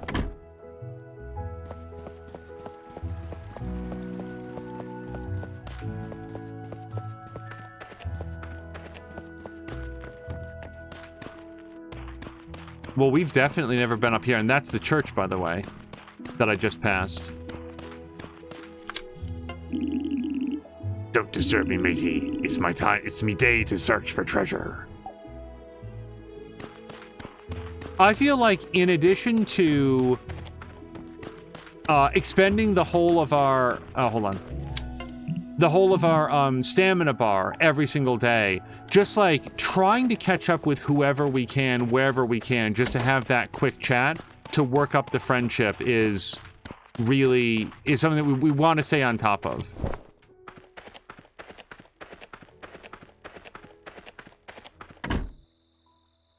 But yeah, Twitter, when it was a thing, at least something that I was interactive with. Chemist, I'm Victor. What do you want from me? Wait, Canis seems to like you. Canis? You can't see him? But of course. Yeah, even Oliver doesn't like this guy. Canis also likes my voodoo doll. Okay, well, good for Canis. From what I saw, what is that down there in the river? Oh, it was a duck. I was like, is that a seal poking his nose up out of the water and like balancing a ball on it? I was not sure what I was looking at. Well, we have not talked to this person at all, Russo. Oi, what's the problem with you then? Nobody seems to like you much. I'm not afraid of you. This is my town. Don't you try anything in Russo's town, you hear? What are you looking at? I didn't do anything.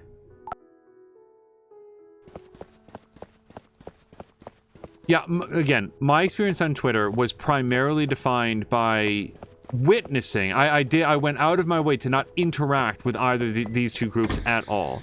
Witnessing a very large number of people, like a high percentage of the Twitter population, engaged in a contest to see who could shame other people the most effectively.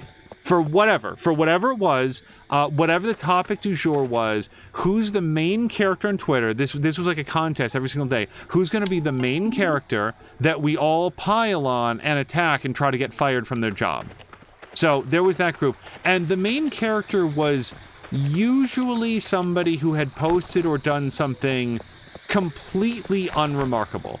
Just for some reason, somebody like caught sight of it and it blew up into this being this big viral thing. There were people on Twitter that, wait, Osmond's house. I honestly thought this was my house. I ought to come up with an innovative bath soap recipe. Snowberry, perhaps? Maybe not. Yes, Laura Bailey got death threats as well.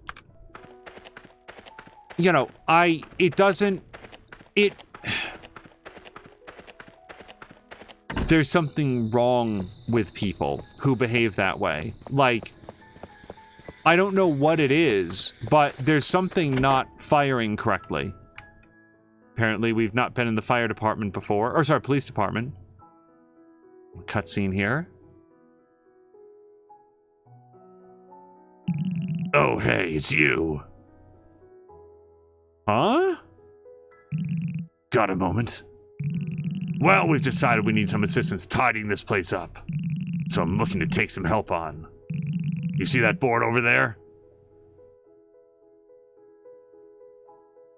You can sign yourself up there if you want to start helping us out. Don't worry, we'll pay you for your efforts. You can spend your free time doing part-time work at the police department, church, or post office. Part-time work takes 2 hours. You will earn rewards for successfully completing it. Okay. 2 clock hours, okay. Well, it's a little late now, so we'll maybe come back tomorrow. But I could use the cash, so I'm glad that we stopped by there. Oh, hello to Lord Impa Impa.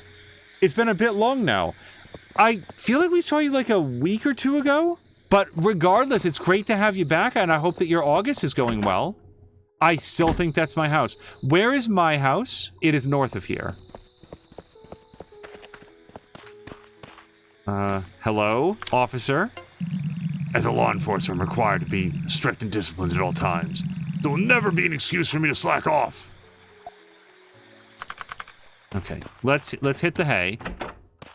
And yeah, the good news is, at least right now, for the tier of like materials that I have, we've got a good supply. Lord Impa Impa says the last time I was in your stream was the Resident Evil one. After that, a lot of things happened. I hope not bad or terrible things, Lord Impa. Lord Impa's also asking how everybody else is doing. So nobody got sick. You know, that's fine. But now we know that we can do some day work. Also, we really need to fix this place up, you guys. Like, look, it's all smashed up. I want to go... So, we're going to go to East Meadow Range. We're going to get some wood. No, wood. I'm going to stay on task this time. Maybe some mushrooms.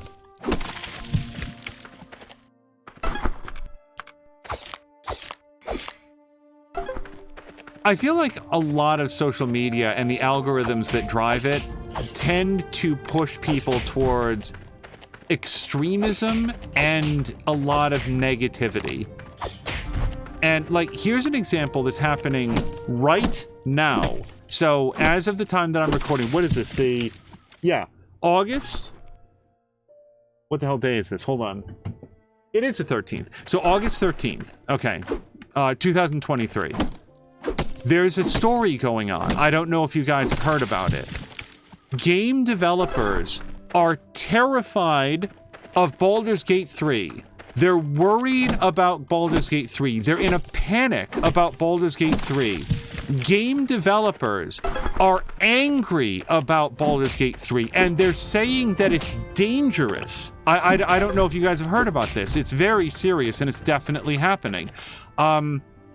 So I kept seeing this, and seeing this, and seeing this. And what was interesting is that everywhere that I saw it, nobody was posting who was upset about Baldur's Gate 3. Baldur's Gate 3 has come out to rave reviews. It's one of the hottest selling games on Steam. It might have set a new record for concurrent players. It seems to be extremely well received. So where are all of these people, the game developers, that are so upset about it? I mean, after all, if they're saying that Baldur's Gate 3 is dangerous, I mean, that sounds like very alarming language. If something is dangerous, then you need to do something about it. So where is all of this coming from? So I went looking to see what I could find. You know, where is all of this panic happening over Baldur's Gate 3? Well, it turns out that a lot of it, actually possibly all of it, can be tracked down to a video put out at IGN, where a person at IGN, whose name I don't remember, did a video called Game Developers Are in a Panic About Baldur's Gate 3. Something to that effect. So I watched the video. I watched the whole thing from start to finish. This IGN editor cites a single tweet from a developer at a small studio. And it's a studio so small that, forgive me, I just don't happen to remember the name of the studio, nor do I know any of the work that they're doing. And for me to delve into this topic, I really should have the tweet thread up in front of me, because what I would want to do is read it to you guys. And then maybe one of you could characterize to me what part of it is panic. Where's the, like, calling it dangerous or anything like that? Lord Imp is saying, someone from my cousin's family died, and some weddings and travels. I'm sorry to hear about the death.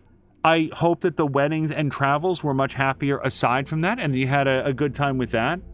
Lord Impa also heard about this issue. Yeah, Lord Impa, if you or anyone in chat, like, I'm serious here. I'm like really, really, truly.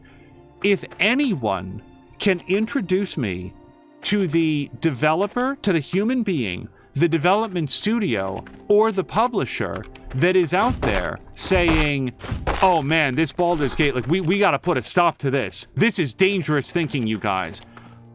I want to see it. I want to see the tweets. I want to read the press statement. I want to see the interview where all of this is happening, because what we've got so far is basically a tweet thread from one developer saying, man, Baldur's Gate 3 really looks like an amazing game, but, like, I guess this is what you get if you have, like, 400 people working on something for 5 years with this open beta test. Like, I wish that I could do that, but... And then, like the thing is that there are a couple other developers. I've been able to find references to two other developers chimed in on this. I wasn't able to find the tweet thread myself because, again, not on Twitter anymore, and they've locked a lot of that access down. But apparently a couple other people on Twitter, including Josh Sawyer at Obsidian, said, yeah, Baldur's Gate 3, listen to this. Listen how incredibly panicked they were. Basically, their tone is, yeah, Baldur's Gate 3 is amazing. You know, but, like, I hope that people don't expect that, like, a team of 30 people at a small studio can do this, because, like, budget constraints are a thing. Like, that's the whole of the conversation. Not, we're mad about Baldur's Gate, we wish them ill, we're upset about it and consider it dangerous. It's literally like, yeah, I'd love to work on a project like that. Hello to Haseo. I think Josh Sawyer's exact language was basically being able to follow your design document to wherever it goes and have the budget to follow up on it. The value of that cannot be overstated. It was something to that effect. That apparently is panic and alarm, saying, in effect, man, I'd really like to work on a project like that that's run that way. Now, it's possible that I've missed it, and I can't prove a negative. I can't prove that no one is saying this, and this is a completely made-up controversy by someone at IGN that didn't have anything better to do that day, so they cranked out a cheap, effort-free, research-free clickbait video in order to tell everybody, oh my god, you guys, get ready. I know you like Baldur's Gate 3, but those people don't want you to like it. They're upset about it. They're angry. So by liking Baldur's Gate 3, you're not only enjoying a good game, but you're a hero. You have to get them. Get those people, the completely unnamed game developers that are angry and panicked and in a tizzy about this. You have to get them. Whoever they are will tell you their names eventually. And that, by the way, is the most coherent take that I've been able to find on it, which is this IGN article. I have watched now, I would say, a dozen different videos, and I've read the articles that I can find about this. Most of them post literally nothing. They don't link back to the original IGN video. They don't link back to the original tweet thread. They simply opine about all of the game devs that are in panic about this. Hello to Haseo, by the way. We're talking about the definitely real panic about Baldur's Gate 3. It definitely exists and is surely happening. Yeah, whatever about the bear claws. Now, I really mean it. Ronan absolutely post a link, especially if it's on this topic, but I mean, I'd trust you anyway. I am so curious to find Bobby Kotick rails against Larian Studios. I'm very curious to see this. This might be the original one. Yeah, Rit Nelson, that looks familiar. I'm actually going to click on it live. Oh, and this one actually does open. Okay. Yeah, this is exactly it. This is the original tweet thread that means, can I read this aloud? Ronan, I'm so glad that you called this up. You guys, son of a, get out of here. Sorry, it's the pop-up. Give me 1 second here. You guys, this is it. Listen to the degree of panic here. Okay, just take a breath because I'm worried that the panic by proxy will get you. They're so terrified about this. Like a lot of people, I'm deeply excited about what the lovely folks at Larian accomplished with Baldur's Gate 3, but I want to gently, preemptively push back against players taking that excitement and using it to apply criticism or erase standards to RPGs going forward. Hold on, can I get the whole thing? Why do I only see this? Is it a single post? I really wanted to read some of the other posts in the thread. This interface is unusable. I just want you to know. Oh, and by the way, he's at Strange Scaffold. So I'm just not familiar with that studio. The size is in no way indicative. Like the fact that I haven't heard of it, it says nothing about their quality. I just want to make that note here. This is the worst interface on Earth. Hold on a second.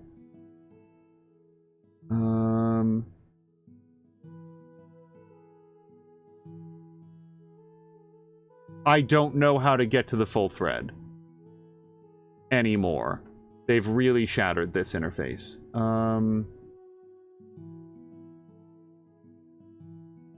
I am so sorry. The tweet, by the way, has 1 million views. Like, they definitely went viral. Ronan, is there...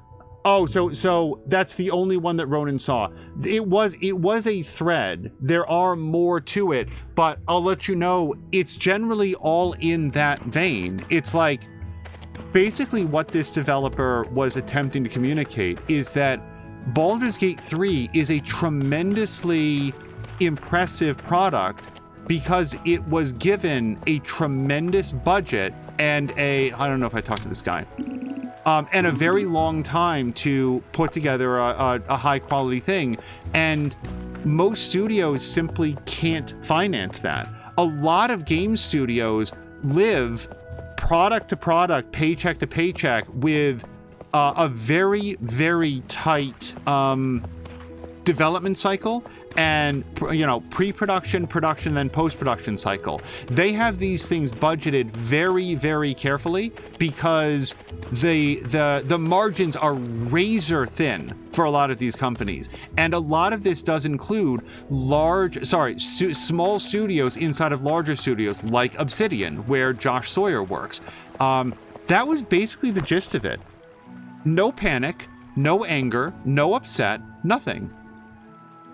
Just simply trying to bring to light for people that may not know a lot about how game development works, that it doesn't all work like Baldur's Gate 3 does. That's an incredibly reasonable thing to say. My name is Devin. I work at the town hall.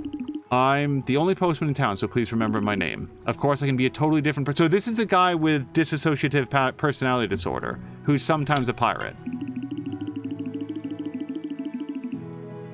Also, if they reacted to Baldur's Gate explicit content, then what about the other games like Mass Effect, Heavy Rain, and Dragon Age Inquisition? What's their overly pathetic reaction to those games as well? Hold on, is this a completely different made-up thing? Hold on. Lord Impa is now currently introducing a completely new thing. Unless someone has a sufficient statement. So Lord Impa was, I laugh at them specifically just saying the game developers are blah, blah, blah, but no details on who are the ones complaining. And then Unless someone has a sufficient statement from this complainer or maybe an official note from a game dev, then it's nothing actually serious. Which is how I feel about it. And like, all I'm saying on this topic, well, I'm saying a lot. I'm saying a lot because, like, you guys, I like, we watched a video earlier today that had, this was a video on YouTube with 1 million views. I am not going to identify it for you because there was nothing there. There was less than in the IGN article because, well, hold on, let me just stop talking to this person.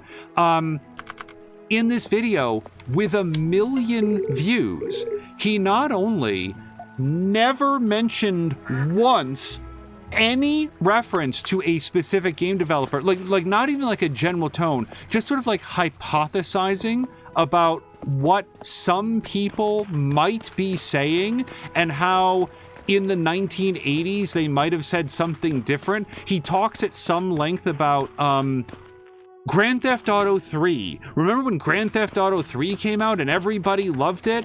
Well, today, no one would love it. It's like these game journalists. And if you're thinking to yourself, wait, what are you talking about games journalists? Wasn't this about game developers? Yeah. This genius misread what other people were talking about and apparently believes that it's a combination of game developers and IGN that are complaining about Baldur's Gate 3. He got his wires crossed. His level of research into this was so small that he misunderstood that IGN was writing think pieces bashing Baldur's Gate 3 when IGN is in fact the source of this, quote, controversy, unquote. That's one that I just read, that we just watched today. I watched that today. It's... Oh, hold on. Sorry, I just bumped the mic. Stern Seafarer. Got it. It really is just watching, and this is what started this topic, is about how social media just can sometimes skew towards just incredibly toxic extremism. And I feel like I'm watching that happen in real life as this complete non-story. This story about no one doing anything has somehow metastasized into all games journalists are in a freak out panic about a game that they are in fact celebrating for its quality. It's bizarre. There's nobody here.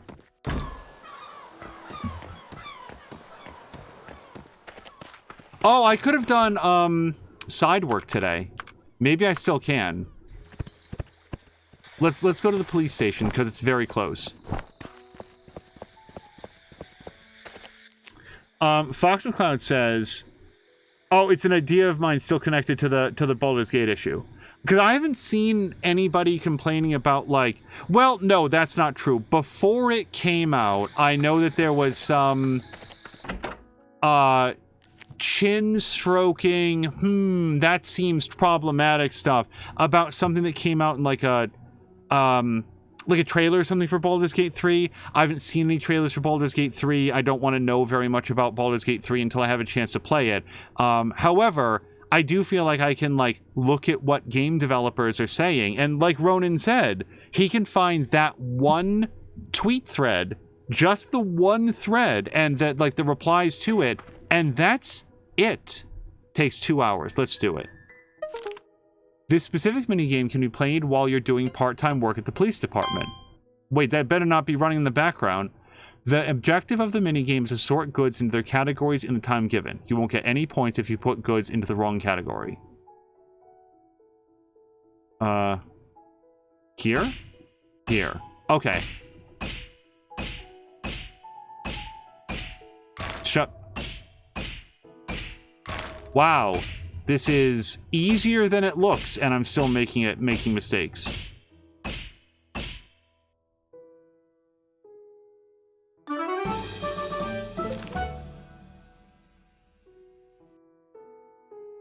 Lord Imp is saying, why Baldur's Gate specifically? That's my question. Why that game alone? And I think it's exactly what Jellybun says. It's the flavor of the month. Baldur's Gate 3 is, at this time, it is in just my take from what I'm seeing, it is the Batman Arkham Asylum of like this year. It's the Doom Eternal. It's the Elden Ring. It's not Doom Eternal, Doom 2016. It's the game that sort of comes out that, well, Elden Ring people did have very high expectations for, but it's the game that has come out that is garnering a massive amount of attention and praise. And as a result, everyone is looking for something to say about it. One developer at a studio that I don't happen to have heard of. Can I do more part-time work? Because I actually like that. And we got some scratch for it, but it's pretty late. We're going to turn in.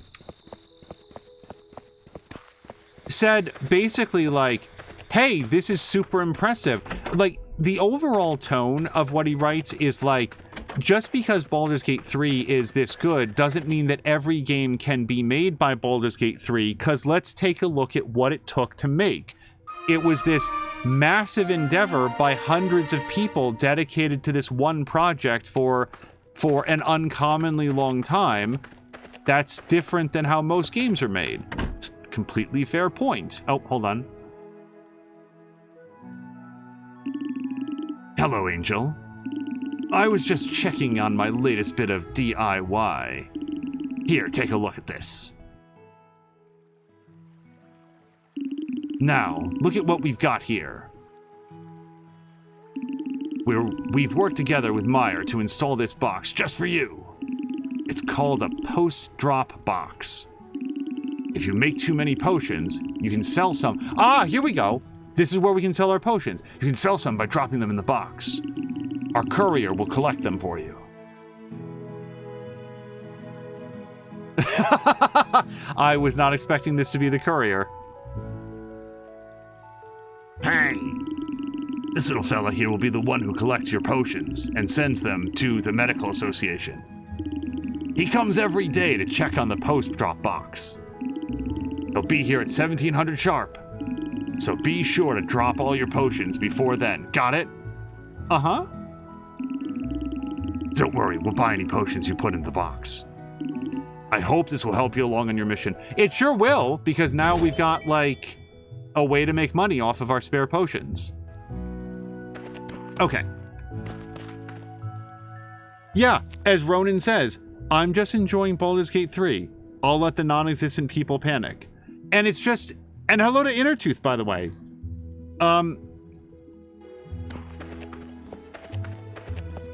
To me, I bristle against the completely transparent racket of it all.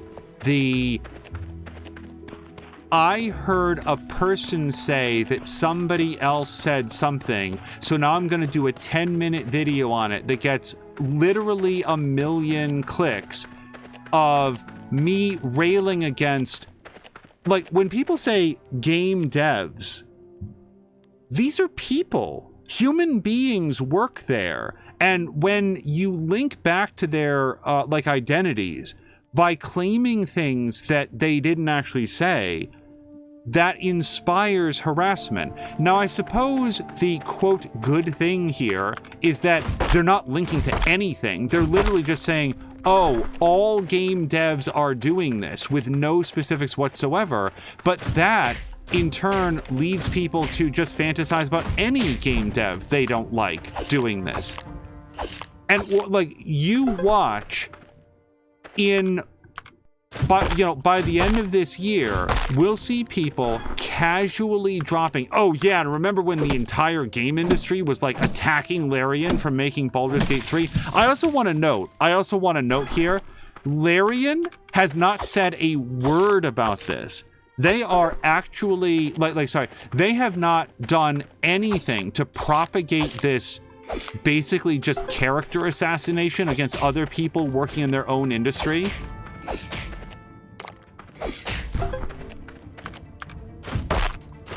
If I were to imagine, they're busy on post-release bug fixing and at most being like, does anybody know what these people are talking about? Is someone attacking us? Everybody raise your hand. Does anybody have any, like, threats from Bobby Kotick or something?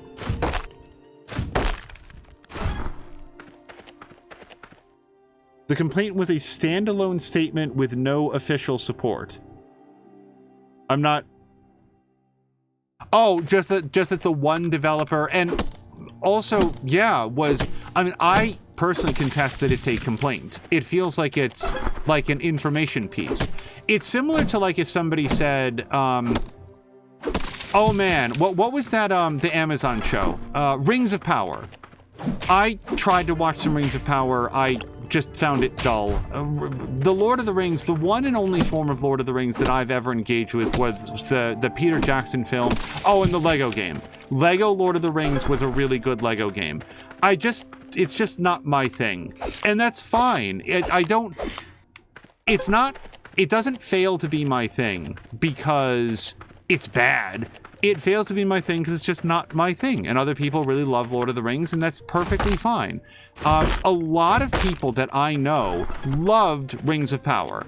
I gave it a shot. It wasn't my thing, and that's fine. However, if somebody who loved Rings of Power said, oh man, I really love Rings of Power. However, I'm over here working on The Thundermans on the Disney Channel, and I hope that people don't assume that just because, like, Amazon spent $4 million per episode on, it was more than that, I think, on Rings of Power, that now all television series can have those sorts of production values. That's exactly true. It's a completely I thought I got them both. It's a completely non-controversial statement, but apparently what we're learning from the tale of Baldur's Gate 3, that if somebody said, yeah, I work on this small basic cable, I'm a writer on The Daily Show. I think our dog is hungry. I'm a writer on The Daily Show, and yeah, we can't do, like, movie quality, like, Marvel quality visual effects. We can't afford that. Oh my god, they're absolutely bashing all of Marvel.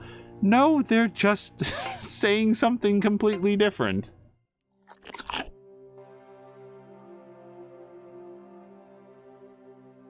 Yeah, Wood says they might be busy contemplating complaint of players. She says one complaint of players, or any complaint of players. Like, hey, I had a crash at this portion of the game. My limited understanding is that Baldur's Gate 3 is absolutely massive, and when you do something that large, no matter how good your beta process is, something's gonna come through the cracks. It just is. It just is. Quality assurance is incredibly important. Playtesting is incredibly valuable. No matter how good it is, something is gonna slip through the cracks. Oh, by the way, like, there was, like, actually combining topics. Lord Impa made this point about, like, the characters in Baldur's Gate have genitals for some reason. And basically the only reason that I know that is that one of the recently fixed bugs is that one specific character, like, archetype, I think it was like the male gnome, would sometimes have their genitals come out through their armor in, like, it's what was a graphical bug. That's been fixed. That's probably where a lot of Larian's attention is going right now. Coming up with these extreme edge cases that, like, in this one scene with this one set of armor with this one character, things aren't working the way that they should, so let's go in and find that problem and fix it.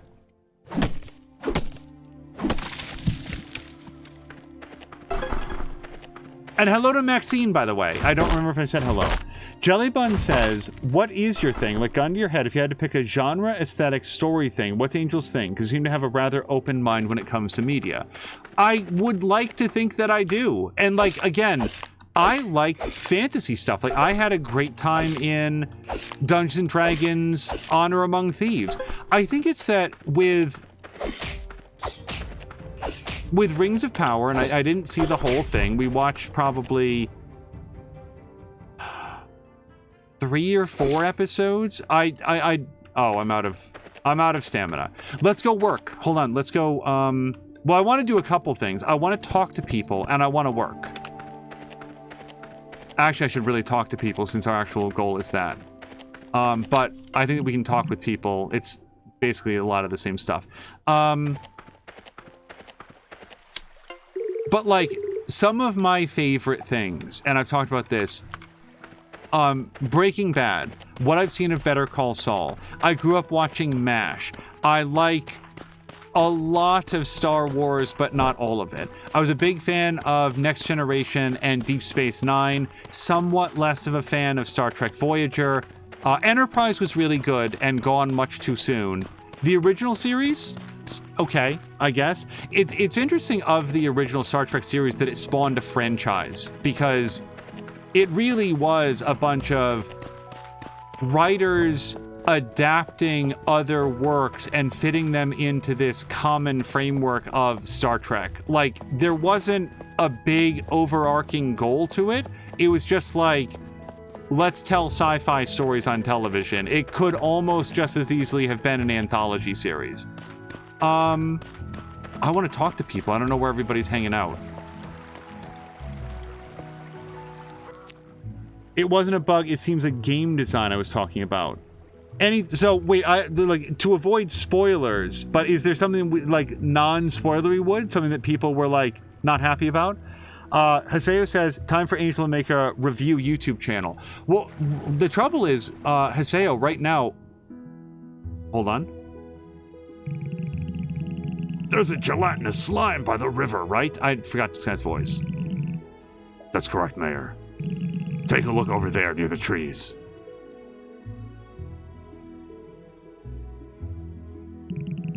Oh, yes. Now, where did that come from? I suspect that those are slime droppings.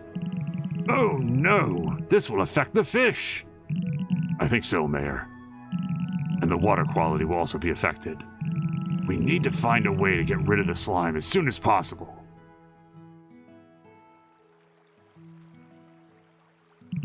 Did you hear us talking just then? Uh-huh.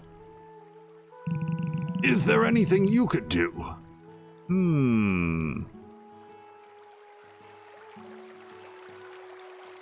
Well, I mostly cure itchiness.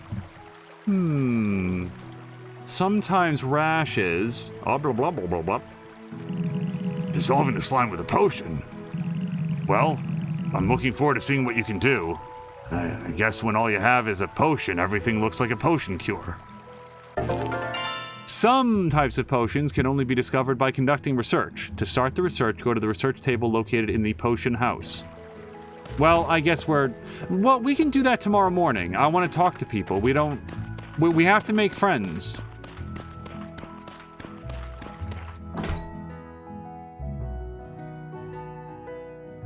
Apparently we've never been here either. So what is saying don't do co-op until it's been fixed?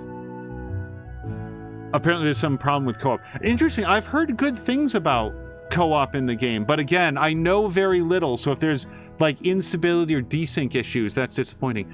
Oh. Hoping to have a bath, are you? Willow Water's bathhouse isn't nearly as fancy as bathhouses in the capital, I'm sure. But it's all this island has. Feel free to go in. Just don't make a mess. I'm tired of cleaning this place over and over. A bathhouse is supposed to be clean. Have you tried the bathhouse? They have a new jasmine soap. Yeah, I think we're standing at that location. All right, let me talk with Olive. The bathhouse is certainly showing its age. I want to close it soon, but can I?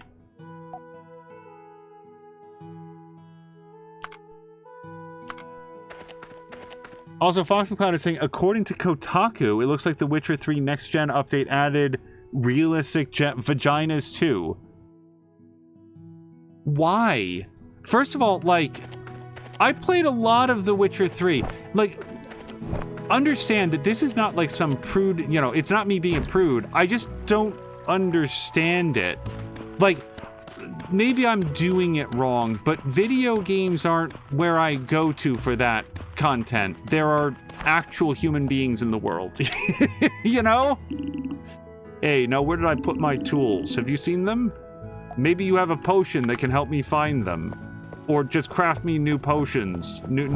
Just pour your potion out on the floor and have it make brand new tools for me. Have I been to the farm? I feel like what we're discovering in this episode is there's a lot of places that I didn't go before.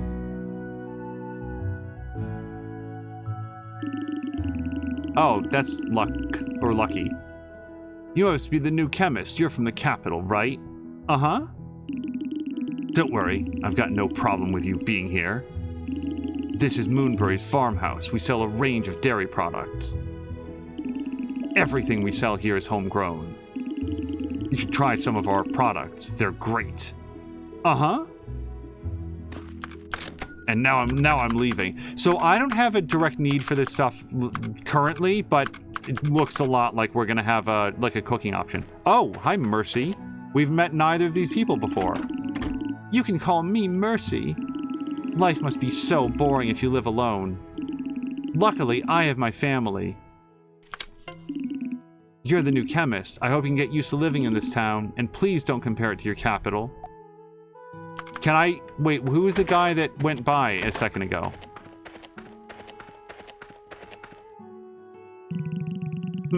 Is there something you want, stranger?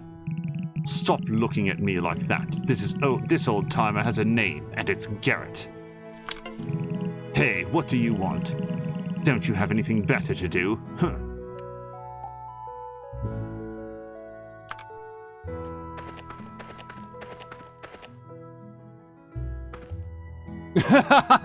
Sorry, Jelly Buns was saying of the Witcher 3. Modders are out there having their job done for them by the official studio.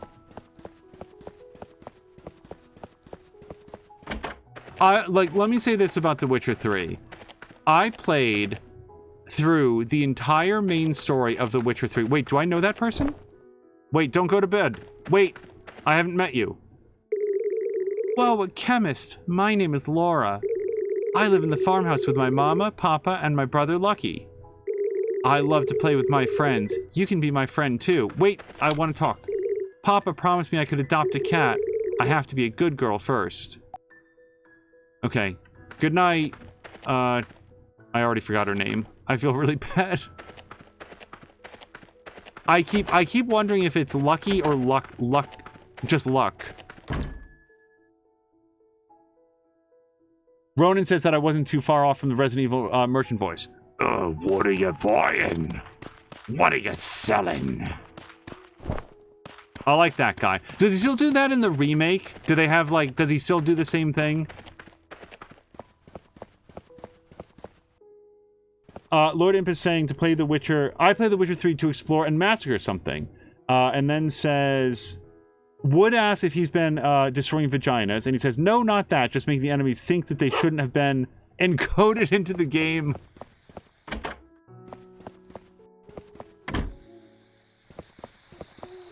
It's just, when I think back on The Witcher...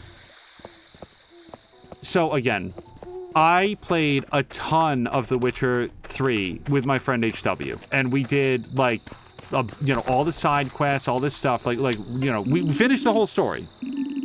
And as it went on, there was a bug in one of the quests on console. I think that he was playing the Xbox version. It was either Xbox or PlayStation, forgive me for not actually caring which one it was. Because the story is, there was a bug that happened where the chest that held the schematics for one particular set of Witcher armor wouldn't open, or yeah, it would glow, but you couldn't interact with it. That's exactly what it was. So the Witcher sense said that there was something there to get, but you couldn't actually open it to get it. And by the way, if you're thinking this sounds familiar and this was an old bug that was patched, yeah, we started the game post-patch, and we still hit that bug, up to and including the letter of apology that CD Projekt Red inserted into the game to say, hey, sorry for the inconvenience, and here's like a cool other sword thing that you can get. Okay, there's nobody in here at all, and I can't open up that footlocker chest, whatever it is. So, if I was to have something added into The Witcher 3, I might humbly suggest a fix for that bug, because that was really annoying that he couldn't get or upgrade the Witcher armor that he needed.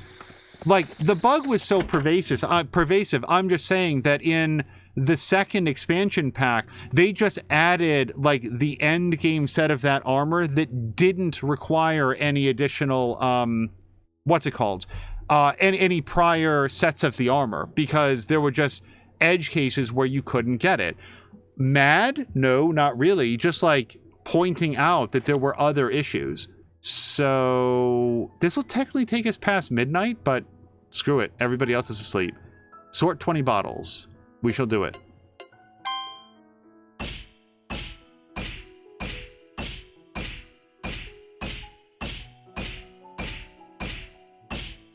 Damn it.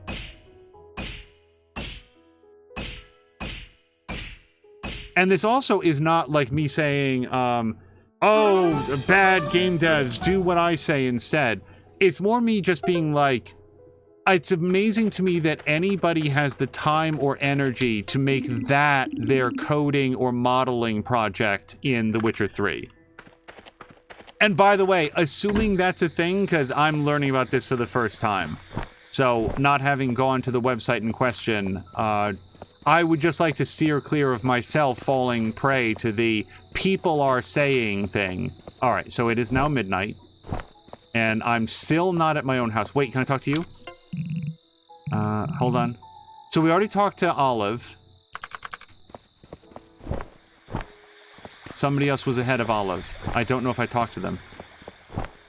Officer. Okay, I already talked to him. The woven chest armor. That was exactly it, Impa. Yeah, hit that bug after the point at which it had allegedly been patched. So can I actually start this now?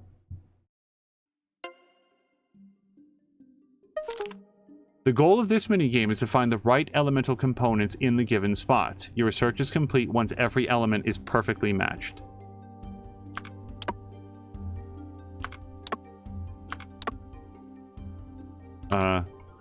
Okay.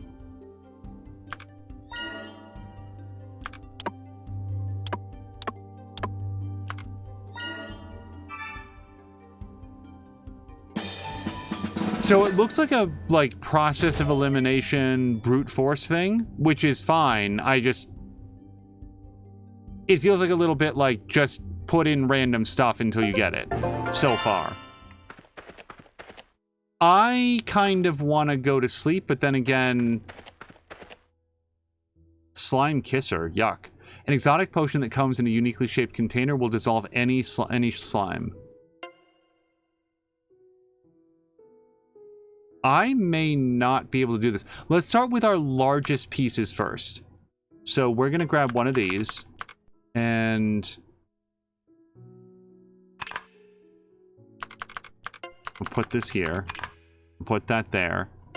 We can put another one here. And then one of these here. Yeah, so we have a problem. I can only fit in... Hold on, let me gesture with the mouse. I can only fit in one more thing. This potion is too complicated for this cauldron. We have to do, like, a larger one. Yeah, because if I'm taking up... We simply don't have any that are... large enough. We need more complicated... We either need more complicated components, or... Hold on. I want to make sure. I don't want to give up too quickly. Do I really not have a left hook? No. No, I wanted one to go, like, right here. These three right here. But I don't seem to have that direction at all. Yeah, I don't think that I can craft this yet.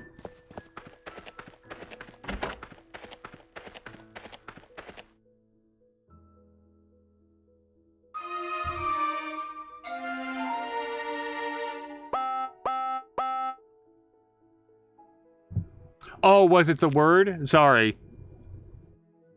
To Jelly Buns. But yeah, Lord Impa is saying it was really disappointing. I was just about to finish the main story and prep for Blood and Wine. Multiple chest locations for the diagrams on multiple Wolf School treasure hunts where the chest doesn't glow, but sometimes it glows and it's not interactable. Yeah, it's very frustrating.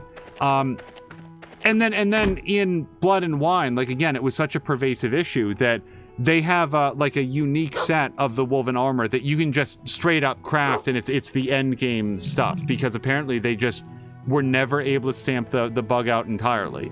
And I do understand as we go forward here, it's not an either or, right? Somebody who's doing the modeling and design work on the characters is probably not coding that quest. These are different jobs probably done by different departments. It's just, why not have that person doing something more constructive than that, if it's the way as described? Hold on. This person is making friends with my dog and I support it. Hello, Angel. I was on a walk and I stumbled upon Oliver here. Did you see what he did just now? Uh-huh. He's getting smarter. Isn't that right, Oliver? Keep it up, Angel. The closer you grow to your loyal companion, the smarter he'll get. Maybe one day he'll be joining my unit as a guard dog. Well, I'll see you both around. We'll play again next time, you hear me? So let's go see who we have at the clinic. Oh, it's Olive, immediately after we talk to her. My right shoulder feels weird. Right shoulder is here. Relaxing balm. Don't worry, Olive. I'm a master of rashes. Wood is going to drop a lurk. Wood, thank you very, very much for the lurk.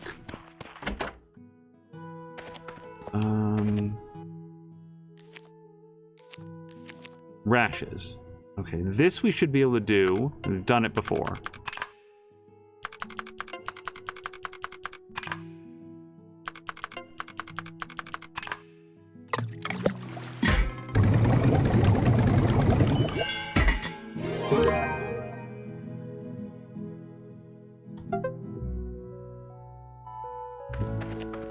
Yeah, part of me says that we could go in there and just make 2 more of those just to, like, A, have them, and B, unlock the, like, the recipe ability for that, but...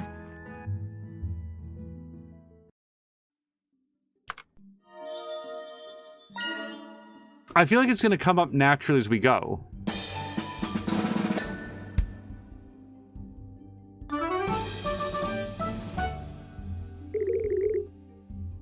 I feel far better now, Angel. I can't thank you enough. Here are some moon cloves. So I want to find somebody... Well, wait. Actually, like, Olive, I barely know. So I have to wait for her to get better, because otherwise she would be a great target for the moon cloves.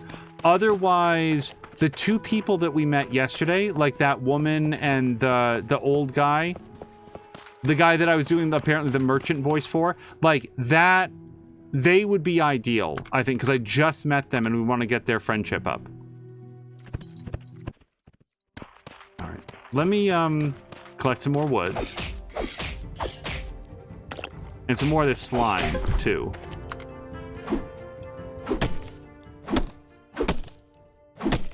Yeah, I will say that in my own playthrough of The Witcher 3, I did not hit that bug. I did not know it was a bug until, like... I was playing with HW and it happened.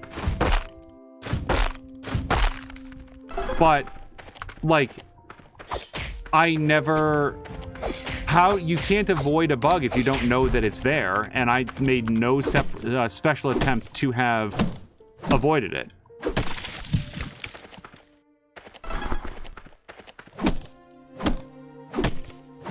I'll say this, I would have been real mad. Like, HW was mostly wearing, like, cat school armor for most of the game, so it wasn't as much of a deal for him. But I always liked the look of the wolf armor, and that was the set that I used in the game. So if I had gotten to that part and been completely frozen out of it by that bug, yeah, that would have been an issue. How am I doing on these? I've got 25 of these. Yeah, if I was to get anything, spores and jasmine.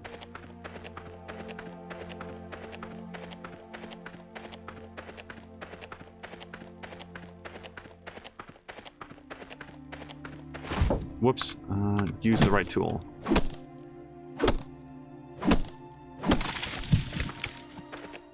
Let's see, what is the money situation right now? Oh, we can do it right now. Look at this. Okay, now let's tidy this thing up.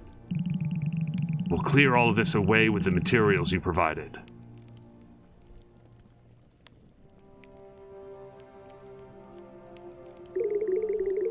Path has been cleared. Now you can explore even more of the area. You might come across, you might come face to face with something you've never seen before up ahead. I'd recommend you check your tools before exploring the area. And don't forget to check the community board, as there'll be new requests posted. I forgot to look at that at all, actually. You can travel and explore new places once you fix an obstacle around the fields. In the new regions, you may find more resources, more wild animals, and more challenges. Each time a new area is unlocked, new quests will be registered on the community board. The task objective will vary depending on the areas you've just unlocked. So, here's the thing. I have not upgraded any of my tools. Now that we've done that aspect of it, I feel like next up is upgrade the tools. This does not tell me how much wood or stone I have. You would think that would be listed somewhere.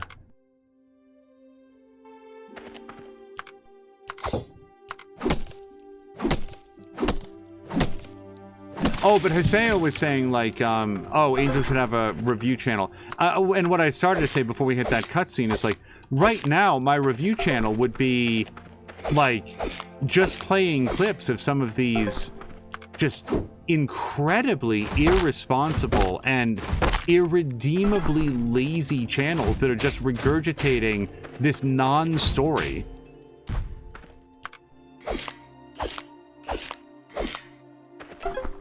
Hold on. Hold on. Pet. And now Oliver. Hold on, no, Oliver, and do this.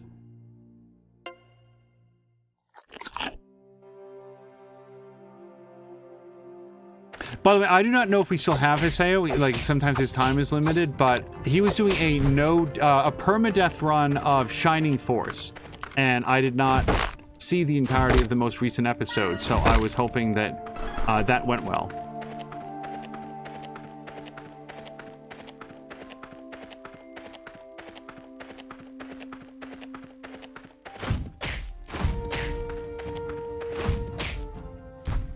What I should do, yeah, it's about noon-ish right now, 11:40. So what I should do is head over to the try and save, whatever it's called, and see if I can see what the cost is to upgrade the tools. Because I do think that we'll probably want to do that before we go into the new area.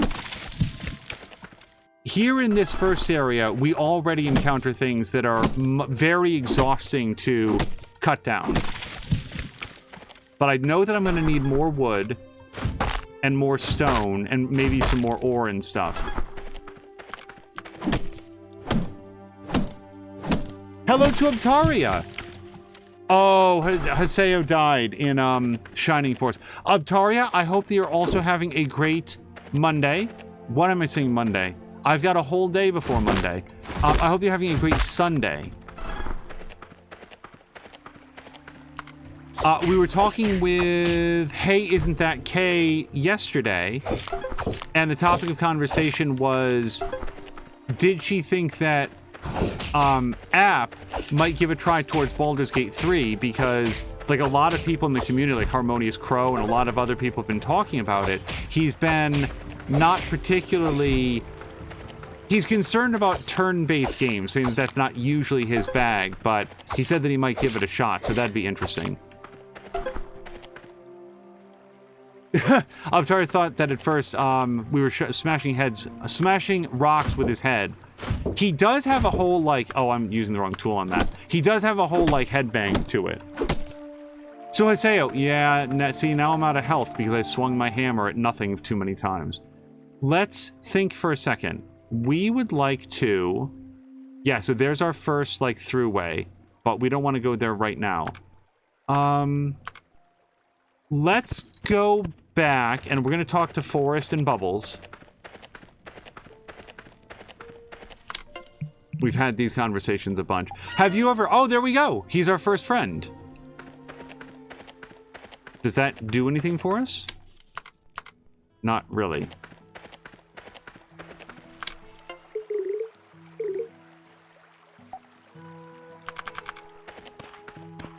Oh, yeah, I don't have a fast travel point that is close to the Hearts and Sparks, I think is what it's actually called. Haseo, I was going to ask, are you planning to do another run of Shining Force, or is this sort of like, oh, that run fell apart, so, you know, it's time to try something else, and then I'll circle back for this one? Chat with the local constabulary? Is that the right pronunciation? Nope. Dean.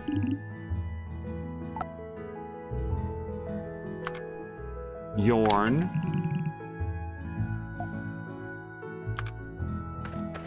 Haseo's gonna give it another swing. Well, I hope the next one is the one that makes it all the way through.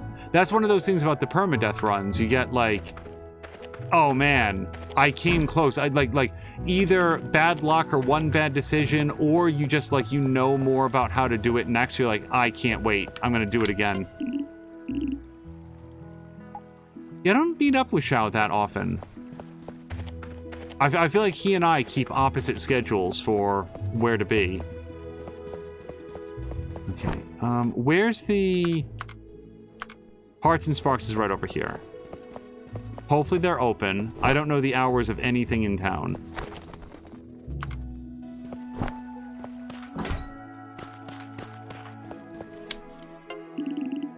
Where did I put my tools? Have you seen them? Shop.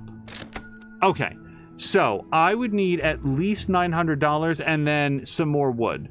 So what is it in total? Oh, they're having a blowout. It looks like.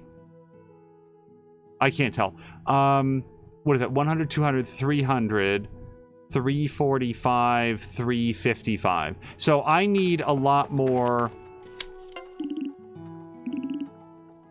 I need a lot more wood in general, which means that the first tool that I want to upgrade then is the axe. So we're going to need to get basically $1,000 more, give or take, and then a whole bunch more wood. So I say that we focus on getting the $1,000 more by doing some work. We've worked at the... Let's go work at the town hall. We've never done that before. Innertooth says, my wife is going into labor. What should I do? Responder, is this her first child? And then the man says, no, this is her husband. But that's not important right now. Wait, locked? When do they open the town hall? So we could work at the... Shoot. Hold on. Because there's a tutorial that will cover this. Clinic. Yup. Diagnosis, research, dog interaction. Decorations, furniture, trust, bulletin board. We could go look at the bulletin board, too. I haven't looked at that. Patient's health, stamina, minigame rhythm and memory, matching, fishing, upgrading, approval badge. Part-time work. Police department, church, or post office. So the town hall wasn't even on the list. Where is the post office? I didn't know we had one of those. I know that we had a postman.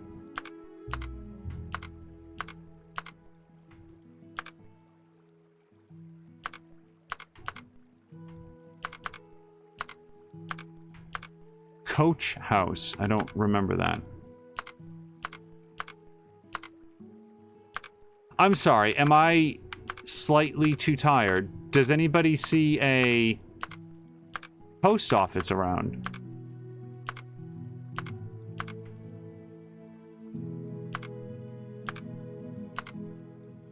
Oh, Mateo has a house? I didn't even know that. Question marks over there. Farmhouse, church. I guess we can head up to the church, but I do not see a post office. Unless the post office is a subsidiary of the town hall. Is that possible?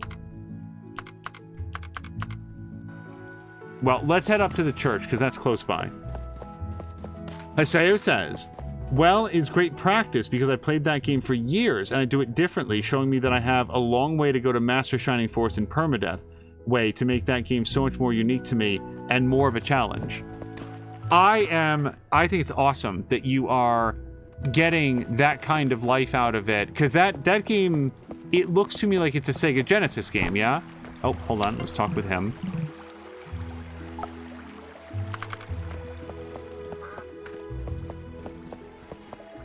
I would imagine, Haseo, that the total number of people that are like streaming live that game who have or ever will complete a permadeath run is very, very low. Like, it would really put you into rarefied company. Hello to Patikin. Oh, a raid happened. Patikin, thank you so much for the raid. Thank you for calling my attention to it, because yes, I damn near looked right past it. No, that's the monastery.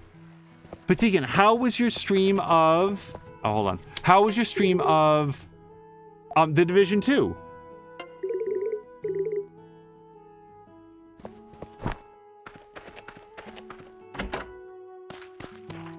Currently... Oh. Why? I was told that I could come here to work. I'm here for gainful employment. Okay, we'll head back down to the police station then. Which actually we can get to really quick from here. Stream was good, says Patikin. Finish the manhunt thing. Patikin, is it also correct that tomorrow is the launch of Jedi Survivor? Because you had finished... whatever it's called. We're going to sort some ink here real quick. This will take slightly more attention than I can spare while also talking. The bottles are different colors and different shapes, and yet it takes up 105% of my attention to push left and right on the stick.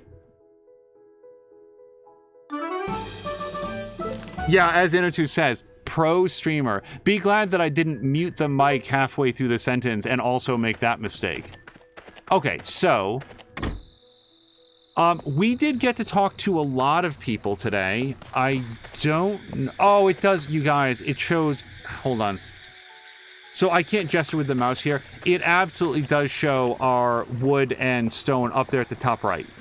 Which I just hadn't been looking at that part of it. Let's go back to the tavern.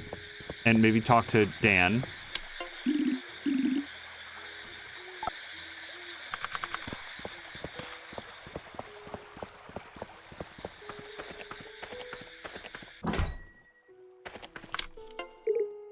Jellybun says that her bar for pro streamer is anyone better than myself. That seems like it's going to be a very short list, Jellybuns. I really love watching your streams. Jellybuns, like, by the way, do you think you're going to do some more Power Wash at some point? Because those were very fun streams to watch. The art streams are, for me, especially cool, just because... So this person, we're actually kind of high with them, friendship-wise. I want to give the gift to somebody who's very low, so I want to go see if we can find that lady that we met yesterday. I should have looked on the map, though, for where we met her.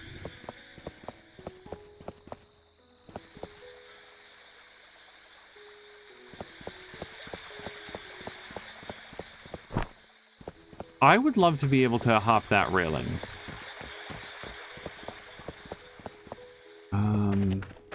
I feel like they were somewhere up here to the north, those two people. It's Olive's house. Olive is another person that the gift would go just fine to, because we have a low friendship with her. It wasn't the farmhouse, was it? Oh, it was. Okay. And they're asleep. Okay. Well, we gave it a shot. Go to bed early.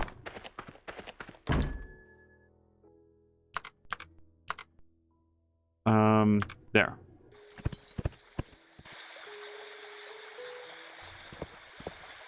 I think we already talked with Dan today. So tomorrow, Olive should be out of the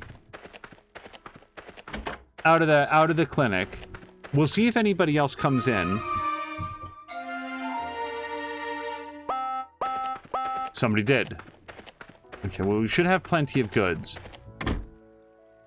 But then, I think it's going to be, like, I would love to upgrade the axe. I think that's our next major goal. My right ankle feels weird. Violet Mist.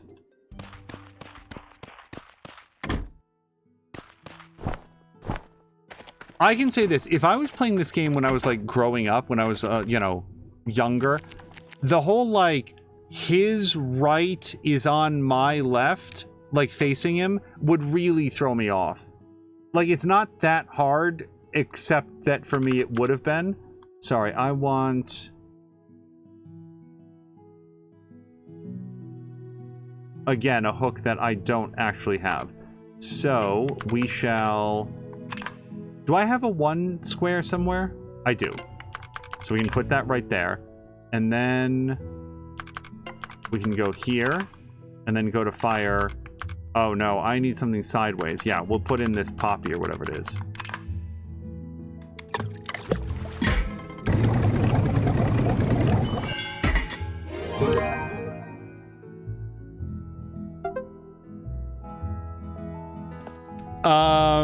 Imp is saying, whenever you say tomorrow or specific time, it's like, currently 4:15, my body's instantly like, wait, is it 4 a.m. in the real world? Okay, let's go give him the cure. I really like the fact that so far we've been able to cure everybody on their first day. Like, here's a balm, a salve. It'll get you right back up on your feet. Don't worry about your lumpy ankle.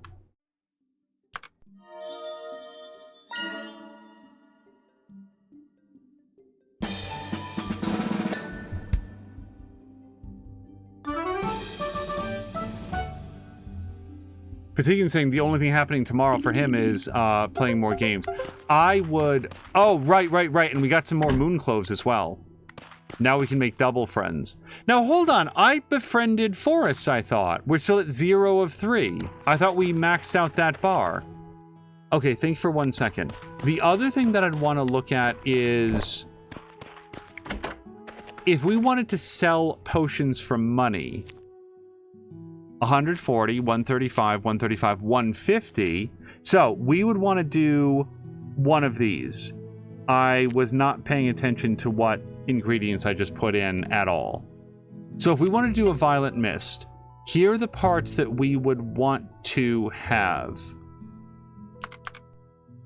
So this is that green leaf.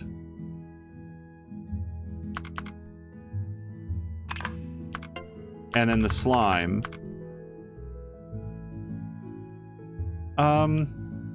Is that really the best one, though?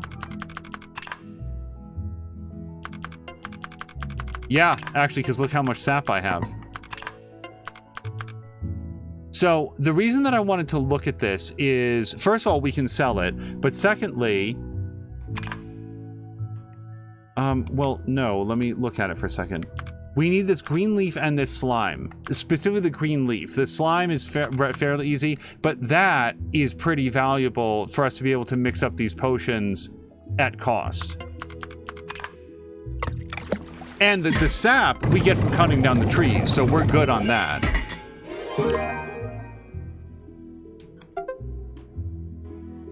Okay. Let's put this potion away.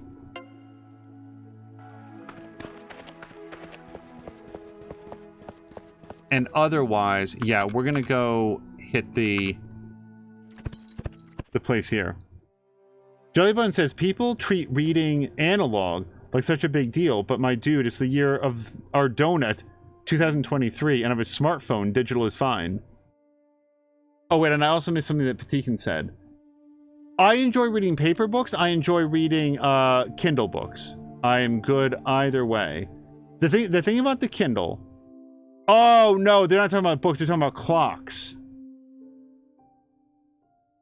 I can also read an analog clock, no problem. The 24-hour clocks should be much easier to me than they are.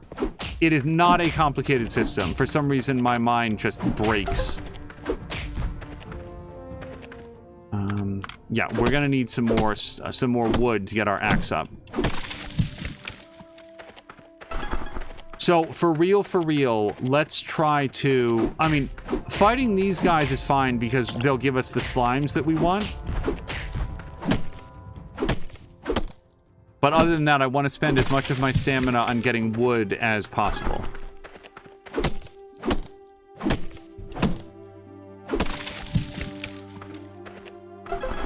Energy says for him, like, AM and PM get confusing. Yeah, if it's not specified, I can imagine that being a thing. Or, like, if somebody just says, you say, what time is it? Oh, it's 3 o'clock. Well, I'm trying to think of, like, an example where you're like, wait, do you mean in the morning, or... I also think that 24-hour time would be especially helpful if you are routinely working with people from, like, dramatically different time zones. No, I don't want to... See, part of me wants that rock, but more of me wants the stone, wants the wood.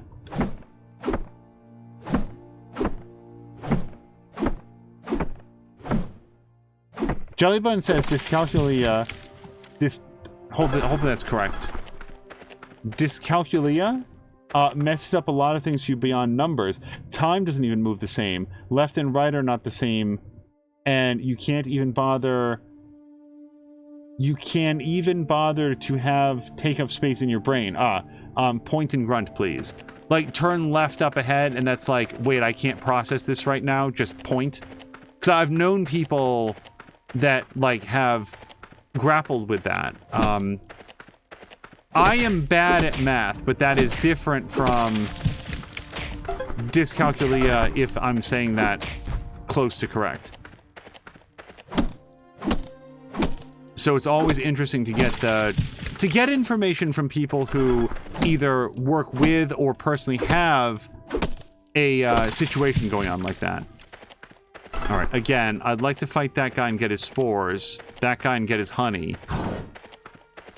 Okay, I don't see any wood down here. We're just gonna pass these guys by. I really want as much of my stamina for today spent on wood. Well, I want to make sure that we're not leaving any behind.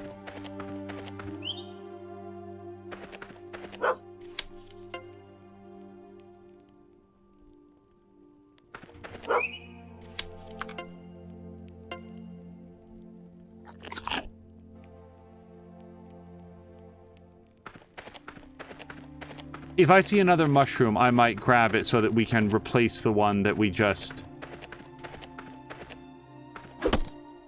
fed to Oliver.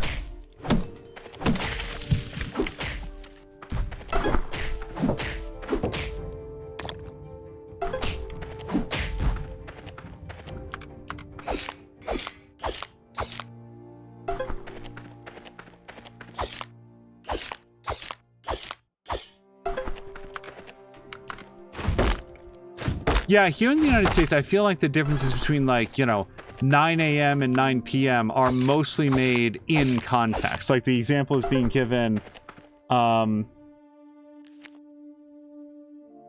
Intertooth is saying you can't do that when you make an appointment at 9 p.m. or a.m.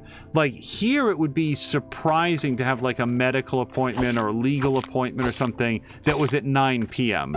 So... at that point, if, like, that would be considered uncommon enough that it would be expected to be specified. Like, if you were talking to a doctor or, like, a medical, you know, a medical scheduler saying, oh, I can come in at 9, every side of that conversation would assume that you meant 9 a.m., not 9 p.m. It's just not a very common time to be doing medical appointments.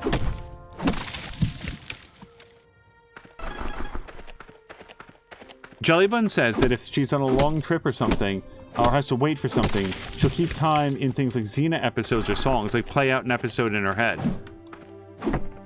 Yeah, my playback wouldn't run at the proper speed, and I'd be skipping sections. Remember in the movie Hudson Hawk, that was how they, like, timed out their crimes by basically singing a song? So that they would know at exactly this point in the song. I'm trying to remember if they also listened to the song, but I think they were just singing it. They were, like, performing it under their breath. So they could keep time with what the other person was going to be doing.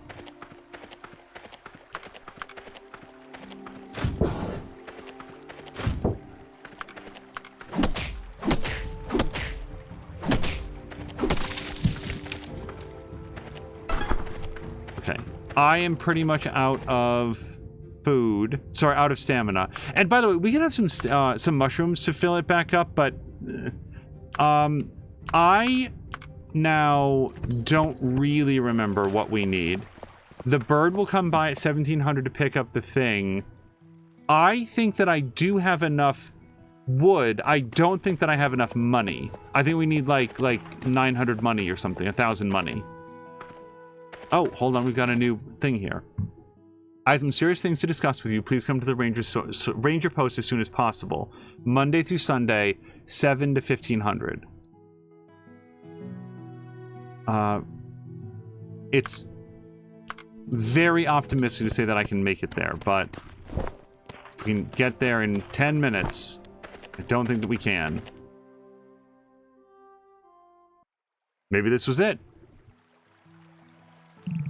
Hey there. Thanks for answering my message.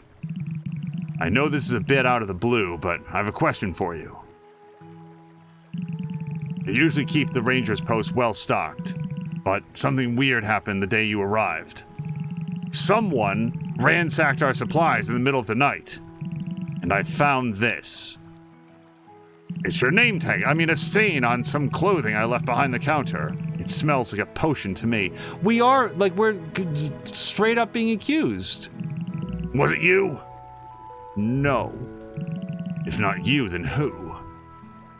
Oh. Don't worry, I believe you. But who could have done this? What? Wait for night to fall, then catch the culprit? Uh-huh. I think it's worth a shot. Let's meet at my place late at night. Okay, from 1800 to whatever. So that's perfect, because it gives us a time frame that we can go work at the police station. Jelly Buns always plays this game as a kid, where she was listening to a song but had to leave the room. She'd keep playing her song to see if it was still in time when she got back. And how successful was it, Jelly? Because I would not have been good at that. I feel like I usually would have come in too quick. Okay, let's sort the ink.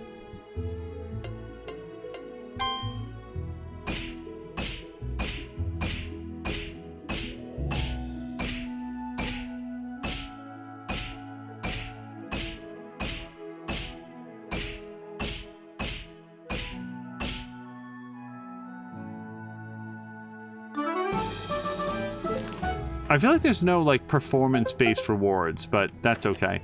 Let's talk with him. We still have to talk with people, because, again, it's still a matter of, like, working up our friendship. I'm gonna say we've got two things. We're not very high with him. Let's give him a clove thing. That's gonna help out a bunch. I'm already thinking that I probably should have saved the two for, like, the two that live at the place. We've done our part-time work. It's almost 1800. Let's go see if the post office is inside of the... but no, we've got lots of people to talk to.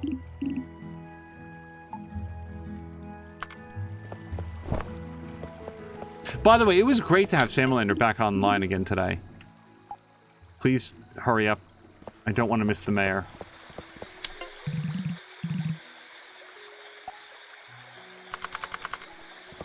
Jellybun says of the song, she's usually pretty successful. But I need to stress that I'm the product of 2 musicians, one of which is a drummer. Yeah, and Jelly Buns, you were just talking... You know what? Hold on. She also is... We're very low with. Yeah, that'll be a big help. Okay, so we found 2 people that we got a good boost out of. We didn't waste any of that time. And now it's 1800. So we're going to head down to Forest House.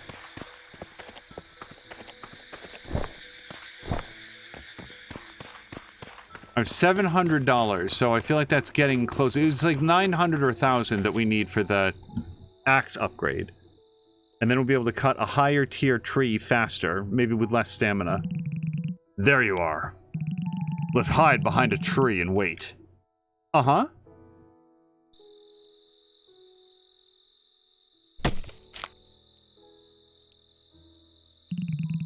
That might be them.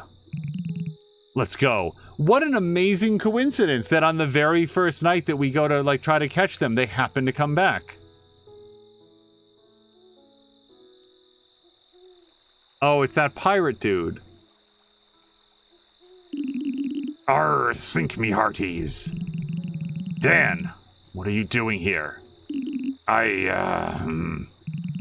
Is that... You ransacked our supply! Well, I can explain. You messed our ranger post up in the middle of the night. I'm trying to, you know, make me own potion. So you stole from us? No, matey, look. I ain't stolen nothing. I just borrow things. What? Grumble. I'm not too fond of this new chemist here. Yo, what did I do? I had nothing to do with this. When I saw them making a potion from these ingredients, I thought, why shouldn't I try it myself? Because, you know, it could make me stronger and all. And I need to be stronger to carry on hunting for booty. I'll pay you back later once I've got some booty in my loot in my pockets. Please understand me, matey.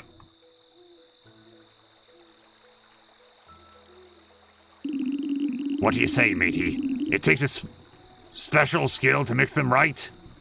Yes. I have to carry on doing my job, Dan.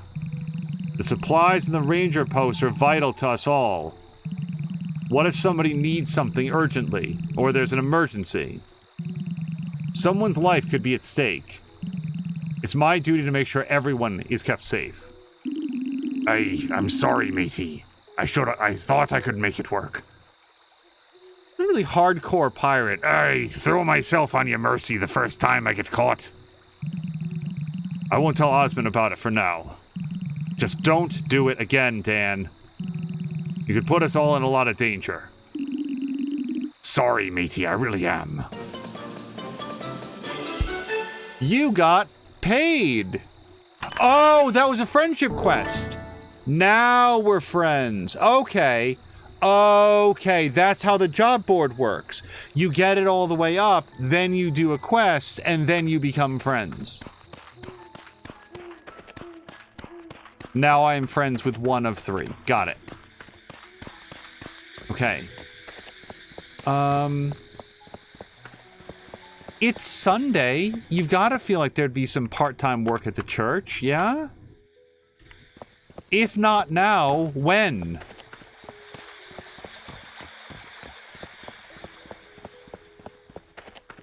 So, Caroluna, as we're going here, a question for you. Was it the experience of... Well, I might be able to say hello to these people. Was it the experience of playing Space Pirates and Zombies that made you want to revisit Star Sector? Or was it just, I'm in the mood for space games, so I'm just going to see, like, which one tickles my fancy for right now?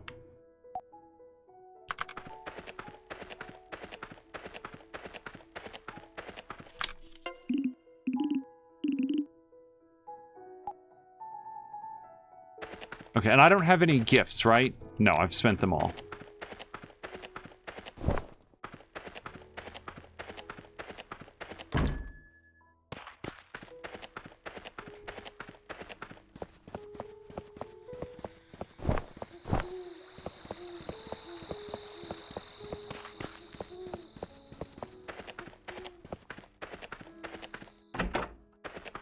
No, unavailable still. Maybe we're not allowed to do this until we're like better friends with the nun or the people at the monastery or something. And speaking of which, oh hi. Let's go talk to the people at the monastery.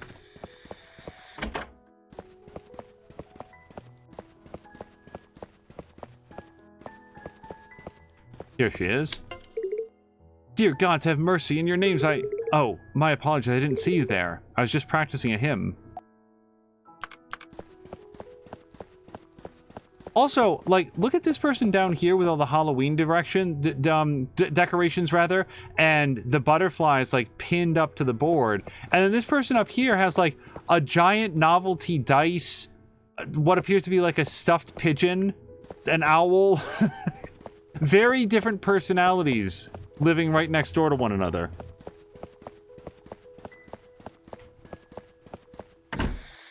Fox is saying Star Sector is pretty fun. And Carolyn is saying it's been a mood thing, I think, lately. I revisited Rebel Galaxy 2 the other day and looked at several others.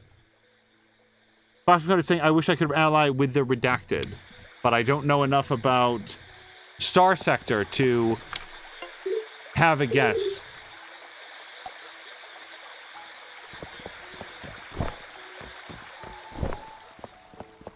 Yeah, I figure if saying hello right now, we can say hello to as many people as possible every day, and it's free. It takes us a little bit of time. Oh, yeah. I feel like people... Yeah, it's 2200. Everybody's going to be asleep now. We will see very quickly if we can stop by the tavern, because there might be some late... some night owls over here.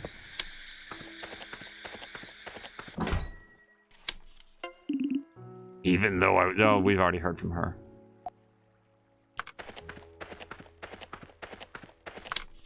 I figure sooner or later, we're going to want to be friends with everybody, so might as well make the rounds every day.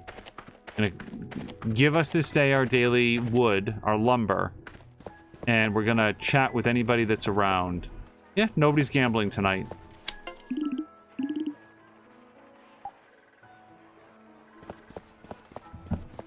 Oh, so as we're going, this is just apropos of nothing, you know, no spoilers here for a different game. Yesterday we did the premiere stream of Horizon Forbidden West, and in watching the VOD, I did feel like the volume was a bit low, so we'll be making some adjustments to that. It wasn't inaudible, but there's a little bit of, like, overall volume difference between the pre-rendered cutscenes that start the game and where we did our testing, and then what you actually get in the game itself. So we'll tweak that a little bit for the next episode.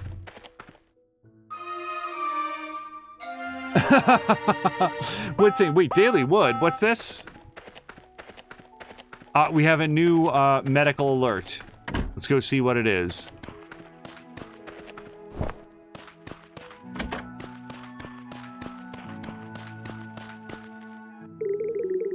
My lower left arm feels weird. My lower right arm feels weird.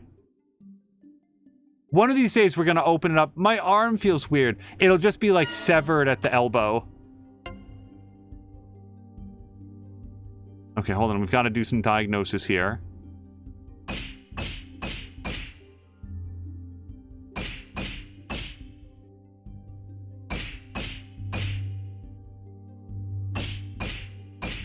Oops.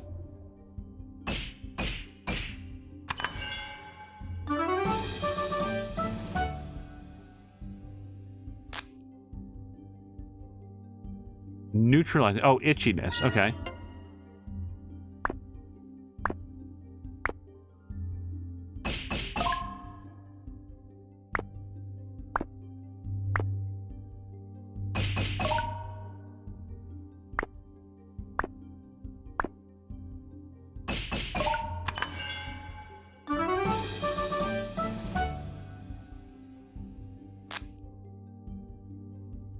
Okay, sun drops, clammy patches, and itchiness. Clammy and itchy.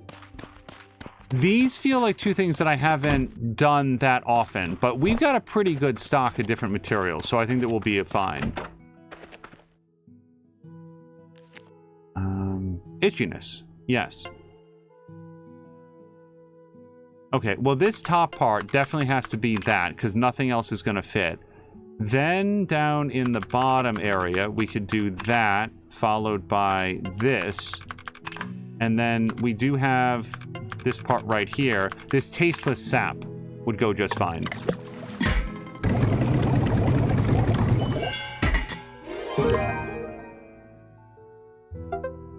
And then the clammy palms. Or clammy patch. It was this, right? Clammy patches, yes. Okay, so again, vertical will go like that. And then if we did it again here and here, then we'd only need this. This is a lot of earth pieces, but, you know, it's what we've got.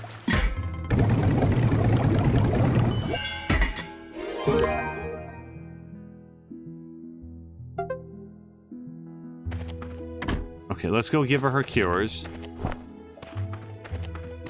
I don't feel like I know what clammy patches means with regards to, like, your lower arm. It's just, like, weird, like, sweaty? That's what I think of when clammy.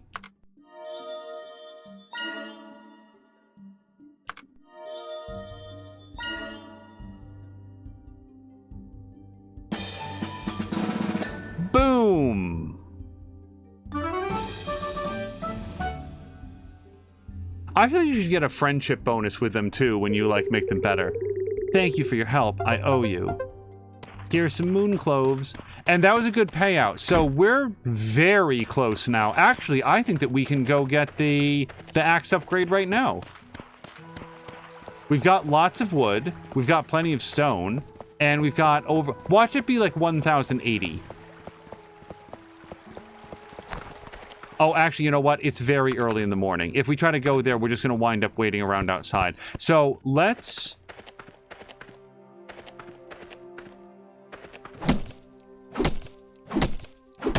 We know we're going to need more wood to upgrade the hammer and the other stuff. Oh, also, I'm going to pet Oliver here before he says that he wants it. Moist skin that leads to stickiness or something. I just, like, your, like, lower arm isn't the first place that I would think, but for all I know, maybe there's, like, you know, a form of psoriasis that'll do exactly that or something.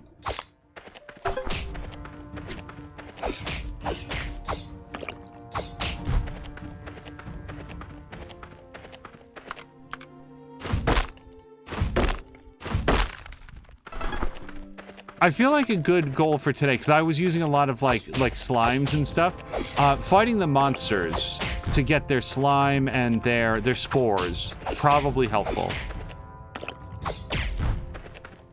Not that we don't need the wood, but we'll be able to get the wood, I hope, a little bit more speedily once we have the, what's it called? The better axe. Wood is too old to hate this conversation, I think. This is OLJJ, I think, to have this conversation. It doesn't go away, because I have any feeling about it. About the, I chat, therefore I am. Hey, that works for me. That goes to me like, you guys see these people having a conversation about whether or not we're in a prime universe. Like, is our world a simulation of some kind? It's not like we shouldn't, like, have thoughts that are interesting and existential and, like, it's cool to think about. But outside of the, oh, that's sort of like a clever idea, and I wonder, what difference does it make? Let's say that we're all living inside a giant computer simulation. There's a big computer that's running our universe and everything in it at all times. And let's further say that every single night, whoever's running it turns it off for 8 hours, their equivalent of 8 hours. But none of us are aware because the simulation simply pauses and then comes back when they turn it back on. And one day, so we're already just like not even aware that every once in a while our sense of time stops altogether. That's already a thing that's occurring that occurs beyond our understanding. We're wholly unaware of it. What if one day whoever's running the simulation doesn't turn their computer back on? What if they decide to delete the simulation? What difference does that make? We're still, like, we are as we are right now. Oh, can I get a 3 for right here? Yeah! The world that we can see, touch, smell, taste, perceive right now is the world that we're in. And at least for the purposes of, like, how are we going to live our lives, hypothesizing that there might be some bigger and more grand reality beyond this one doesn't help you at all with the situation that you have in this one right now. It is conceivable that on the day I die, someone will take off the goggles and lean over and say, "How was it this time?" That would be extremely irritating to me, but maybe the other me that put on the goggles would feel some other way about it. Until that happens, I'm in this world now with these people, and as Wood says, she chats, therefore she is.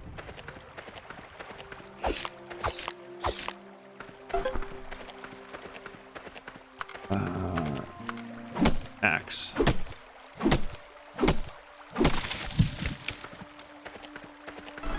Lord Impa was asking about, like, basically the Matrix. Yeah, give or take. You know, I want to say that, like, Mark Zuckerberg or somebody, you know, once made headlines for saying that the odds of us living in a prime universe are infinitesimally small, that we're probably a subset of some grander and larger universe. It's like, I'm like again, I don't object to the conversation, but I would object to anybody saying, well, then everything's hopeless. We don't have to worry about taking care of this world because then somebody will just, like, reset the simulation. Why would you believe that? Why not see how well the simulation plays out? Why wouldn't we want to take agency in our own lives as though they do matter? Because at least as far as I'm concerned, they do.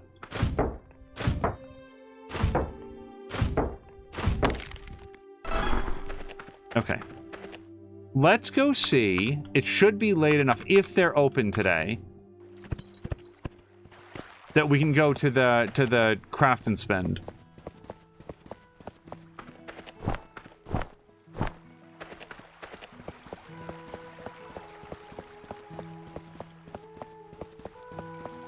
We'll certainly talk to people. As you can tell, I don't especially care who it is that I get to friendship. No, come back. Thief guy. What's your name? Daryl? Dan? Dan. Larg.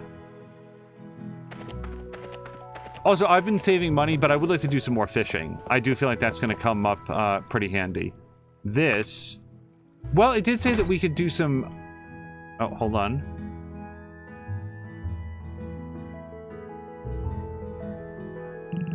Ah, perfect timing. There's something I'd like to show you. Chow here will help me explain. This is the community board. Any requests made by Moonbury residents are posted here. The rewards for fulfilling each request depend on the difficulty of the task. To keep things tidy, I clear the board at the end of the week. So you'll see new requests at the beginning of every week. From now on, you may use the community board as you wish. Feel free to select any request you like. Looking forward to working with you, Angel. Uh-huh. Hadoom. Alright, well, let's see what's up. You can accept requests on the community board to take on tasks around Moonbury. Available requests are refreshed on a weekly basis. Any incomplete requests will be automatically abandoned. Requests for materials can be completed by dropping the required materials in the delivery box. The delivery box is located in front of the town hall. Okay, so I do have 4 bitter tasting sap, so I'm going to accept this. 9 feverfew. I really don't think that I have that. Farmhouse cleaning. Get animal feces. I'm not going to go do that. Moonberry community needs extra food supplies. 2 white meat. I'm pretty sure that I do have white meat fish, and if I don't, then that's an excuse to fish. Okay, let's go see what we can do. Go pick up your own animal feces. Yes.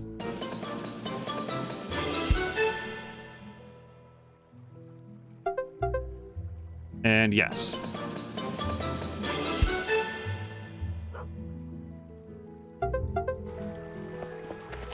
Okay, we've already talked to him. Jellybuns was saying, that being said, it's an interesting idea. When I roleplay, I feel almost all of it. I step in so wholly to the character that I feel all the feelings, and I often need to take serious downtime afterwards to recover about half the time. If I can do that just with something like RP, then a fully immersive simulation could be possible. But I have some freaking notes after I take the damn goggles off. Right. Yeah, if this is all some grand simulation, there's a lot of people that are on hard mode. That's the other part of of it as a conversation.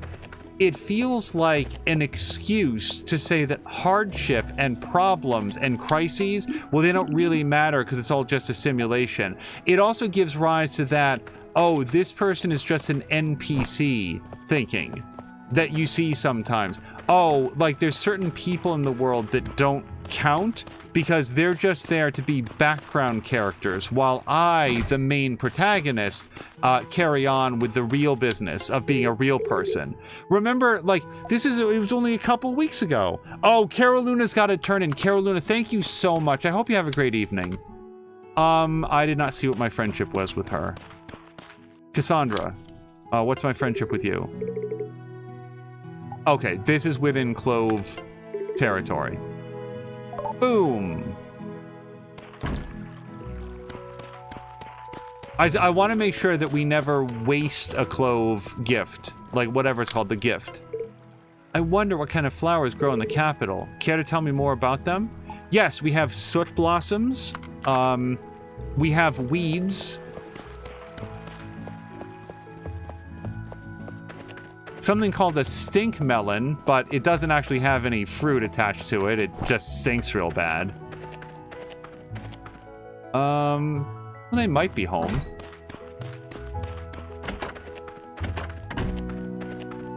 No. Oh, he is.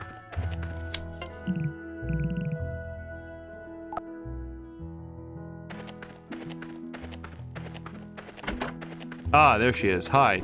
Mercy.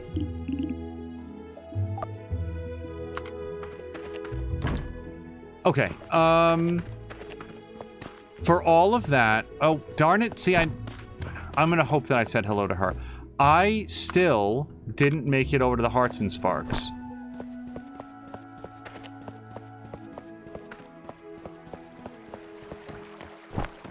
Don't close. Oh shit, where's he going? In a big huff, where's he going? He's mad about something, he's late for an appointment. So that's the tailors.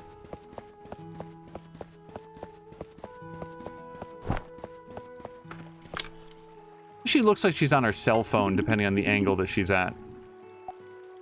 We're very close to making maximum friendship with her. Celeste, or whatever her name is. Fudge. Well, it's not like I did nothing today, it's just that we didn't get that done. This will give me an opportunity to work at the police house.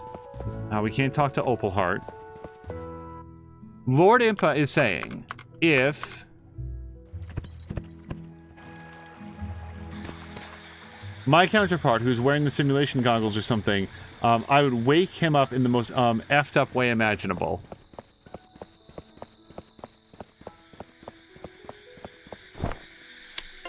Yeah, you've got to wonder, like, oh, look, we did it with whoever this is. What is your name? Derek.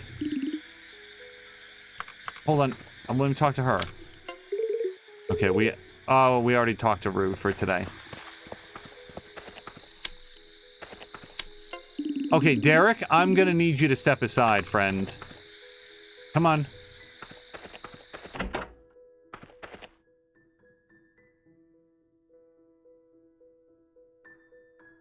Like, it's hard to imagine, but there's sometimes that I like to play games on hard difficulty level. Is it conceivable that if you were to enter a full body simulation and reenact a full lifespan of human experience in what would be the equivalent of like 60 minutes in whatever your actual reality was, then you would say, oh, you know what? Let's make this one really hard to like get like a different perspective on life. Hey, so you've been doing a good job helping us out. Our place is tidier than it usually is. Yeah. I wanted to say it's been a pleasure having you help us. Please keep up the good work. I've got high hopes of you. Wow, we got 2 moon cloves. We already talked with him. It's too late, I think, to go see Mercy. She'll be in bed. But it's her, it's Olive, it's Cassandra. Those are characters that we'd probably want to spend our moon cloves on, because they're like the lowest of the set. Alright. Well, we're going to turn in here. And by the way, I just want to note, we are working towards this. Like, once I get upgraded tools, then I think it'll be easier to get the upgraded cauldron, and then we can advance that story request.